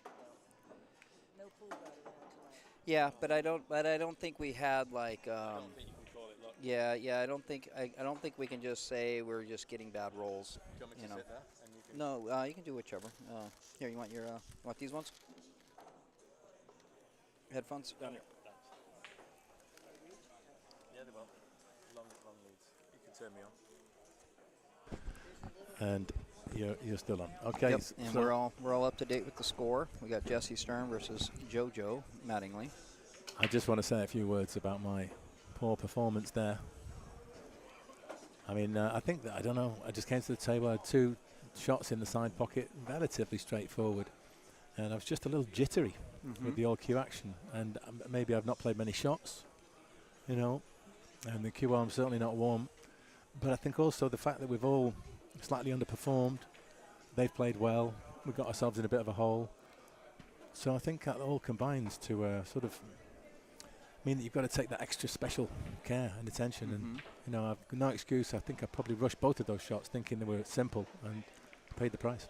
Yeah, and my nice combo there to open up. My last rack, when Sprout hung he tried to pocket both balls in the corner. Yeah. I played too quick. I went to, I wanted to do my combo, knock the 3 in, but I wanted to hit it firm so that the other ball came back out, right? I didn't want to get stuck funny in the corner area. So I wanted to come back out in the middle of the table, but I didn't pay attention to my cue action, and I hit the ball too high, followed it right in and scratched.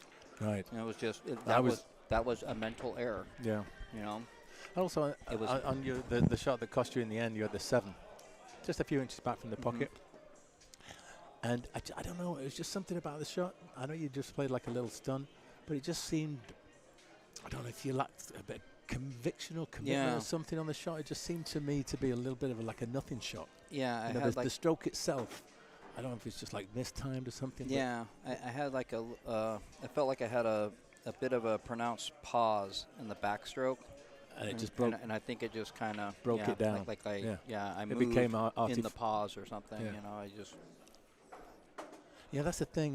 If you're trying to put any conscious attention on the mechanics of moving your arm, it's not going to work. Yeah, you can't. Yeah, you've got to trust the arm. Hand it over. Yeah, you've got to hand over the keys, and you should make the plans and let the arm do its thing. Yeah. So easy to say though, but I think that's what's happened tonight in particular. We've just, none of us got the real flow in the stroke. Yeah. That's caused a few errors, and then they're compounded. Your opponent plays well. Yeah. Just got to punch that address in the GPS and let it do its thing, tell you where to go. But let's not take away yeah. from the performance of the Underdogs tonight, because there's been some stellar performances. They've deserved every one of their games that they've won. They're all shooting well. Yeah, and they're on the hill. They've got 5 attempts to win the match. So we're hanging on. We're hanging on by a thread, but it's not over yet. No, but boy, do those stripes look nasty. They do, don't they? Yeah. Gosh, easy to break out though with the 13 hanging by the side. You can probably open those all up everywhere. And when that time comes, if they get that opportunity, that's what I was going to say. None of those solids are going to be there anymore. So it could go. Yeah, see, so now side. That was the little jerky. Side pocket. Yeah. Slightly jerky. Yeah, a little bit high of an angle, though, for that breakout, like I was thinking. But yeah, not a smooth stroke, though, the end, the one he missed. Yeah. I do like it better when he's playing slightly rolling cue balls. He seems to be better. He plays more confident with the rolling cue ball, for sure. But he's working on these things, right? Yeah. So sometimes it's to make a couple sometimes it takes 2 steps backwards to get a step forward in the beginning. Yeah, I agree. So let's see what JoJo can do. She's already had a couple of nice run-outs tonight, and she's going to need all of her prowess to make a run out here, because the balls were very difficult when she came to the table. She's already broke them out once. Yeah, the 9 and 10 are still a little bit funny. Yeah, I think if you got just right, you could make the 9 in that top left, but the 6 is in the way. 6 is a big ball. But plenty to be getting on with in the interim. Might go after this. Oh no, she's hitting soft. Yeah, now is that the 14 on the right there? That is the 15 on the right rail. Okay. The 14 is near the left corner. Yeah, the 14 is the one she just pointed out. And the 11 is the one behind the 8. Yes. Okay. I think. Yeah, she's shooting the 11 right now. Yeah. Okay, the 11. So she called the 11. Okay. Yeah. So it passes the 14. Oh, she's up. I think that's because Bob's getting in her eye line.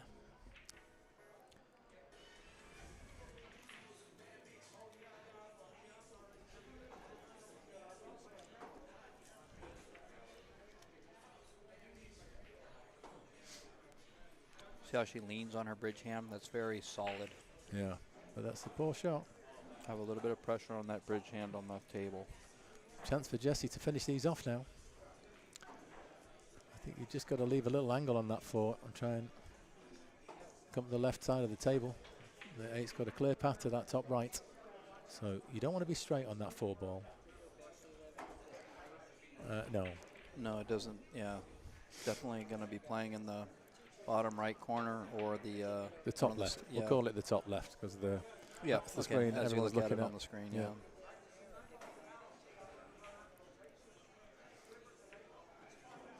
So this is a little thinner than ideal, but it's okay. Yeah. You can still play the 2 rails. You just got to watch the point on the long rail on the left. You got to pick where is it going to hit. That's the question that you want to ask yourself. I'd try to hit the 3rd diamond up from this bottom left corner. Yeah. 1 diamond down from the left center. Yeah. That's the point you want the cue ball to strike. Yeah. And you work everything out from there.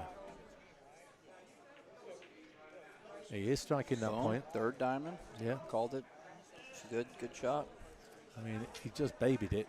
Any more legs. Yeah, he babied it. Had a little body English there at the shot too. But I think if it'd give it, I think that's the nerves though. We're all feeling it. We're all feeling it. Well, they're on the hill and we're way behind. So there nice job, Jesse. Yeah, there you go. He did a good one. Well done. Nice job, Jesse. Okay, you're up, Brian.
Okay, so Jesse manages to win that one.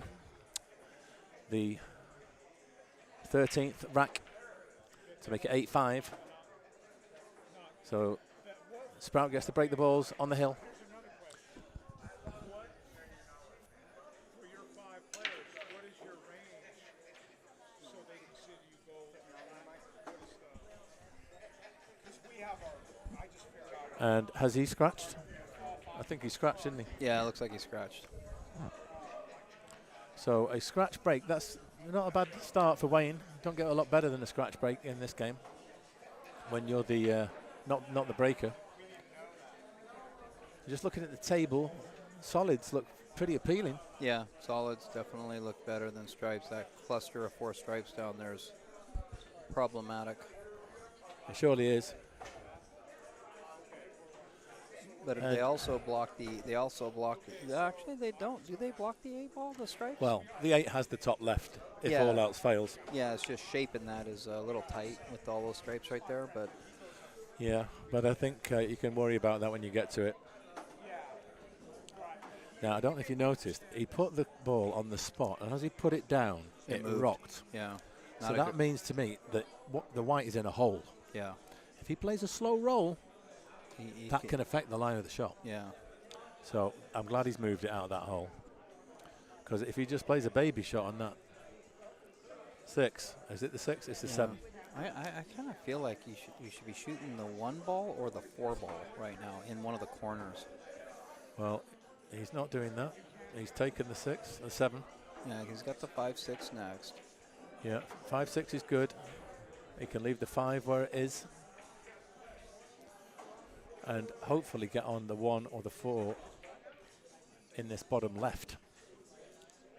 That would be a key shot if you could get. Bottom right. Yeah, bottom left. Oh. I mean, you could get on the bottom right just as easy. Oh, I don't think he can see the 5 anymore. So he's got the 2 or the 3, I think, now, unless he wants to combo the 4-1. Yeah, so it's kind of gone wrong. I don't think he wanted to be playing the 2 or the 3. No. He's looking at the 4 here. They combo the 1 on the side. Do you know, I might be tempted. I think that's. Oh wait, I think maybe he can still thin the 5. Yeah. Oh, He's missed it he altogether. tried to thin the 5 and he missed. I cannot believe it. Well, I can't believe what I'm seeing here. Yeah. I mean, we're all feeling it, aren't we? We are. We are. I mean, I certainly know how that feels. 2 cardinal sins in the last game.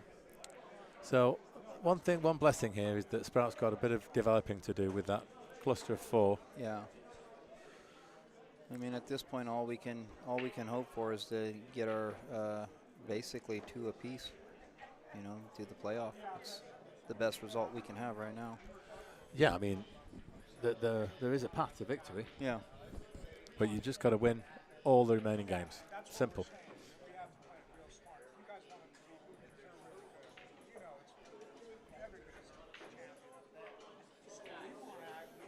This is a safe here. Oh, he went for it though. He was calling the shot, but he's safe anyway. But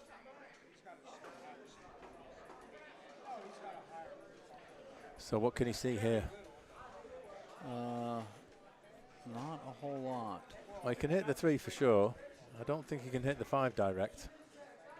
Yeah, he could combo the 3-5 in the side. The 5's close enough to the side to where it's not super difficult to do.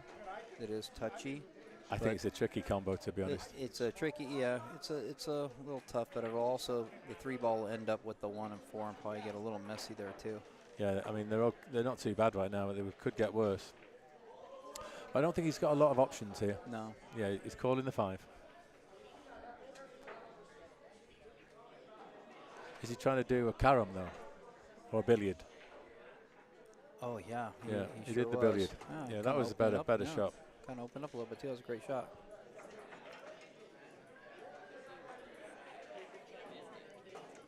What next? He's gonna call the 2. Gonna do a combo, 4-2 combo, or is it gonna be the 3? Better off shooting. If you're gonna shoot the combo, better off to do it with the 3. But you gotta bring that cue ball back.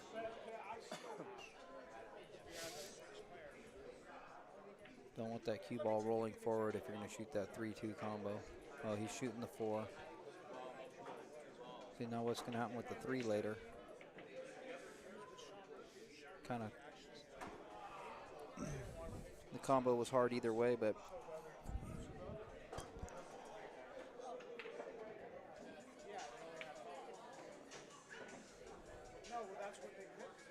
So what does Sprout have on his plates here? Well, he's just covered the. He's going to shoot a combo now. Yeah. I don't He think. may, I don't think make he'll the shoot the 9. make the 9. I think he's going to shoot the combo, the 12-13 combo.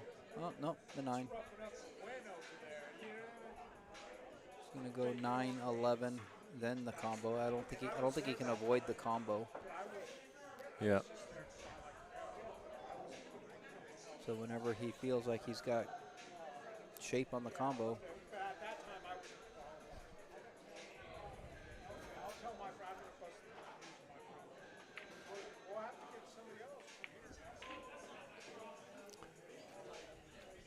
come a little bit far. yeah, it's probably a little better though than what he just had. So, yeah. Oh, can he still see that 12? I think he can. Yeah.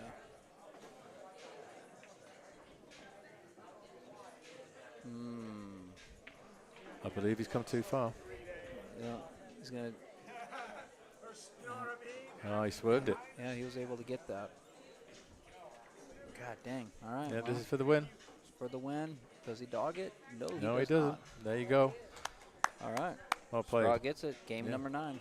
That's the one. So now we're just playing to keep it honorable. Yep. That was Wayne. Wayne. Yep. You turn me off, Mike. I'm up next. Yep. Well, it's early in the second half. Well, that's it, though. Yeah, it's early in the second half.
Okay.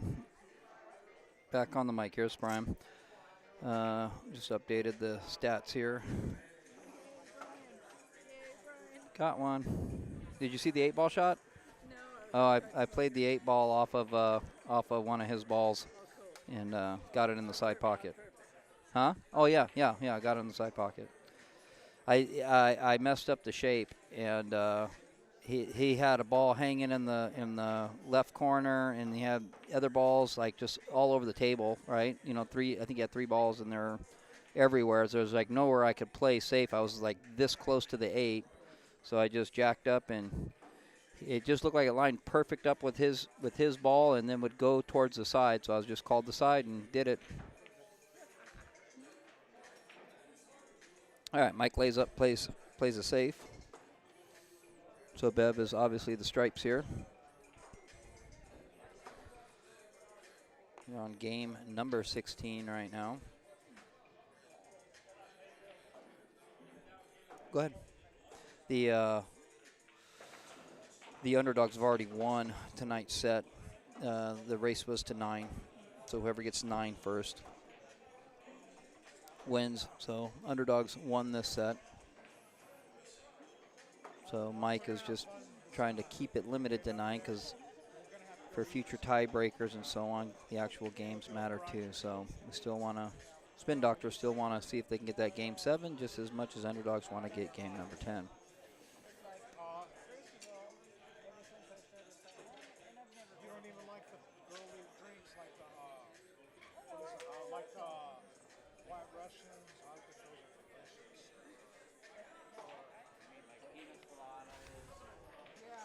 Bev considering her options here. I don't think she can shoot the 10, and if she could, being jacked up in the middle of the table like that doesn't suit her well. So she's gonna glance off this 15 and hide behind the 10. I think is her shot. Could sell out on the 5-ball, but nope, played it pretty good. Nice, well done, nice safety. Yeah, like I said earlier, Beverly Cook is. I don't think her Fargo does her justice. I think she does play a good strategic game.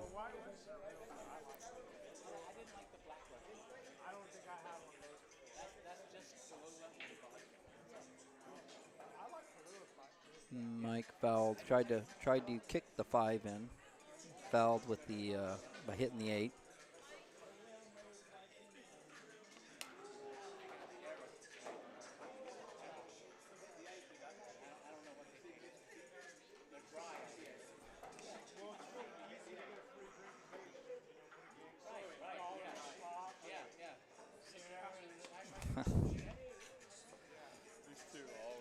Yeah.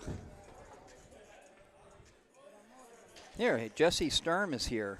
Oh, no. Yeah, come on now. Here, put those on, baby. Jesse Sturm. Oh, yeah. How are you? Ooh, I like how you like that deep voice of yours.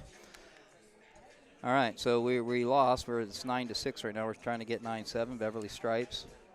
Yeah, I just went to the Lost and Found trying to find our game. Yeah. They said yeah, no luck. Yeah. Yeah. Yeah, I would love to say somebody stole it from us, but I think we just lost it. It's horrible. That's all right. Week 1 of the second half. There's a lot of pool left. Just teams. We were in 4th place. We'll probably drop to. We could drop down as low as 6th place. Actually, it's possible. So. Yeah, that's a hard one to fight back and come back as far as we did and slide again, but it happens. Beverly pocketing balls. Yeah, she could stop on the 9 and get the 14, go back to the 10. She's looking pretty good. She could be out pretty easy right here if she controlled it. She's been playing really well lately. Yep, just don't want to draw back. You want to definitely stop because you need that angle on the 14 to get back for that 10. She looks like she's pretty good there. Yeah. Her game has really stepped up the last year. Yeah. Well, she's got the know-how, right? So sometimes I think she has height challenges, right? Stretching out on the table, things like that. But she definitely got the know-how, and she's got a good stroke. So here, how do you hit this ball, Jesse? this 14 to get on the 10, you can really just kind of. I'm going to take it, kind of a stun stun. it down on the Yeah, left-hand stun side draw. and draw it back down and go into that rail. Hopefully Yeah, don't it does need a too little far. English, too. And she did not get there, I don't think. Yeah, I was thinking you can, like, stun it with some left spin so you can get below the 6, kind of get down in that zone between the 6 and the 8, you know, that line of sight. I think I Beverly. think she can still see it, huh? Or is she playing safe? She's just going to try to block the pocket? I think you're right about her being just a little short. It's hard, yeah. She could probably use your high heels that you have in your closet and benefit from that greatly. Yeah.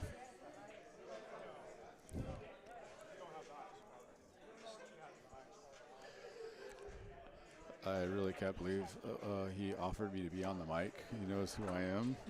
What's that? I said, I can't believe you offered me to sit here with you on the mic. I gotta turn you up. You're a Turn me riot. off. No, you're a riot. Yeah. So she fouled. Yeah. She fouled. Gave up ball in hand. So every game counts. Hopefully, that mic can shut this out for us and at least get us another game on our count and for our dash back up the hill. What's the first ball you shoot here with ball in hand, Jesse? Do you clear the 5 so that the 4 and the 6 don't have issues? I might even just combo the 6 into the 5 and take care of both of those. You can clear the 5 without the cue ball touching anything other than the 5, and you can come back out. And if you come out too long, you got the 2 on the side. But I think I would try to play for the 5, then the 4, 5, maybe the 2 next, but 5, then the 2 or the 4. I think that's what he's going to do. Yeah. His early combo today, he actually had the 6 and I think maybe even the 5 earlier today on the other side of the table, and it didn't go great for him. Well, I didn't think the combo was necessary. Ooh, see, yeah. If you were to just hit the 5 with a little bit of outside English, you could have came back between the 6 and the 8, came back up table. Yeah, he's just going to play safe here and smart play. Yeah. Should be sitting well after this, hopefully.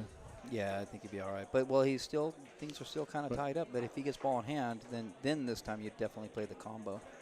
It's amazing how those simple combos can really turn ugly on you. If you can avoid, that's where that last shot that he took. If you can avoid the combo and still get the job done, the objective is you got to clear the 5 so that the 6 and the 4 got a pocket, right? Simple combo actually cost me a game earlier today. It was just a little hard and had an easy out and ended up pinching it on one of their balls and never got out and watched them run out, and it was heartbreaking. So the combo's going to be quite tricky. Yeah. So he's going to get ball in hand here, and hopefully he can put this game out for us. Ooh, that ball had a table roll to it. Kind of rolled away from the rail there at the very end. Time to call the table mechanic out. Yeah. So he doesn't have to combo here too. He could still he could put the cue ball where that just above that chalk, and roll in. Put the 6 in and roll around. He could do it that way if he doesn't want to combo and tie something up again funny and have the cue ball in a funny spot. Oh, 3-ball combo, not a good idea. Not a good idea. No, take that away. You have no idea what's going to happen to that. Yeah, the 3-ball would be the one that gets all screwed up. That would be our night where he'd try to play Look at this. Just take the cue ball. I don't love this either. Put the cue ball near that chalk, just a little bit closer, a little bit down the rail from that chalk, and then just roll that 6-ball in and let the cue ball come around the 4.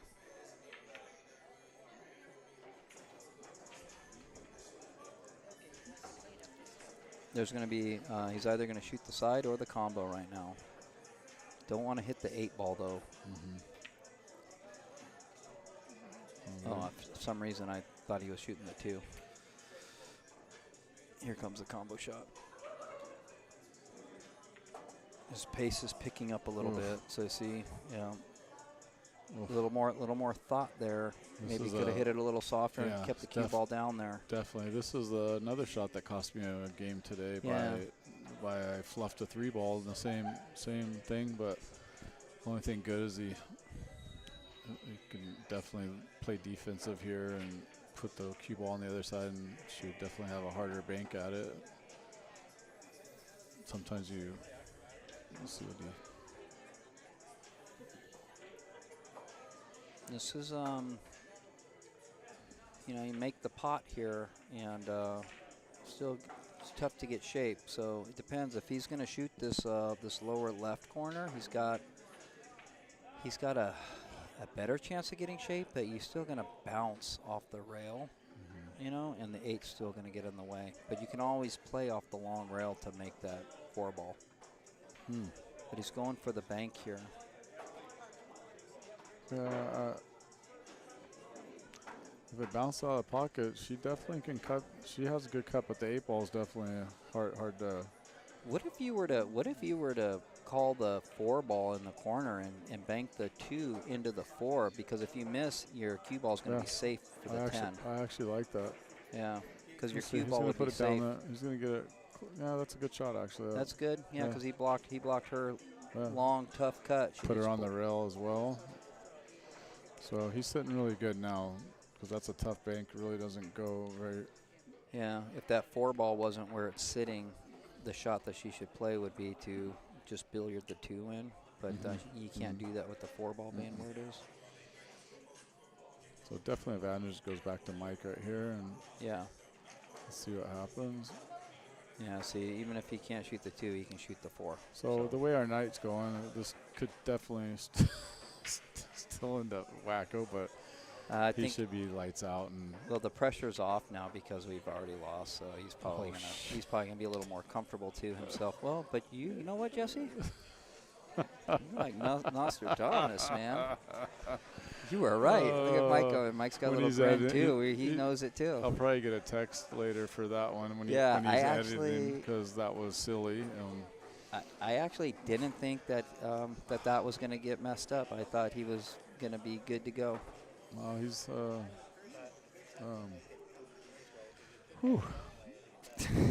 I'm really speechless, because this night it feels like watching our faces, and this is sum up our night basically. Yeah, if you missed the whole, to anybody who just tuned in, if you missed the whole previous match and you want to know what happened, how did Spin Doctors, you know, do so poorly? Well, it's more than just this. But anyway, what you just saw is a reason why the score is what it is. But also the Underdogs, they were shooting well. They capitalized. Yeah, they capitalized. They punished us. Round 1, Mike had a dry break. JoJo ran the table out, so really he never even came to the table after the break. You know, so they definitely don't want to take anything away from the Underdogs, because they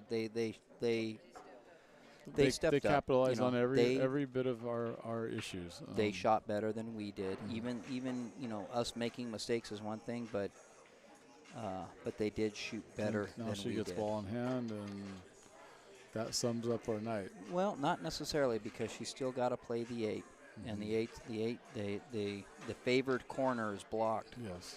So she's got to either, you know, and it kind of in the way for the 10-ball here, so far as like shaping the 8 well.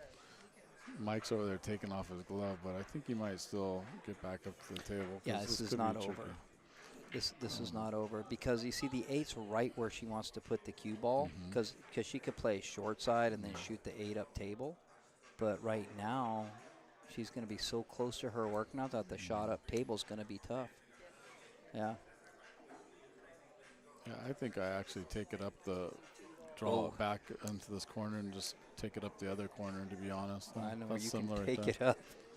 Yeah, I might try it tonight after the match that we played. Yeah.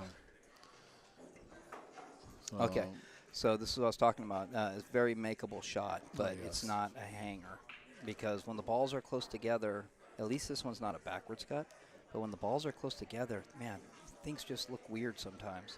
Yeah, you showed us that earlier. Yeah, today. yeah, I had an error on this too, but right now, to me, on the video, it looks like she's shooting wide, but no, it's game over. Oh, jeez. So, sorry, I kind of jinxed them there. That pretty much sums up our evening, though. Yeah, no, well, they shot well. Underdogs, you guys did a great job. Capitalize every time. Yeah, you guys deserved the win for sure. So the final score is 10-6. Oof. 10-6. Mike, you had your chance. To get back in it. I might have jinxed you. I mean, to be honest, Yes. Yes. Just like I did. And yeah. When you do the editing later, you'll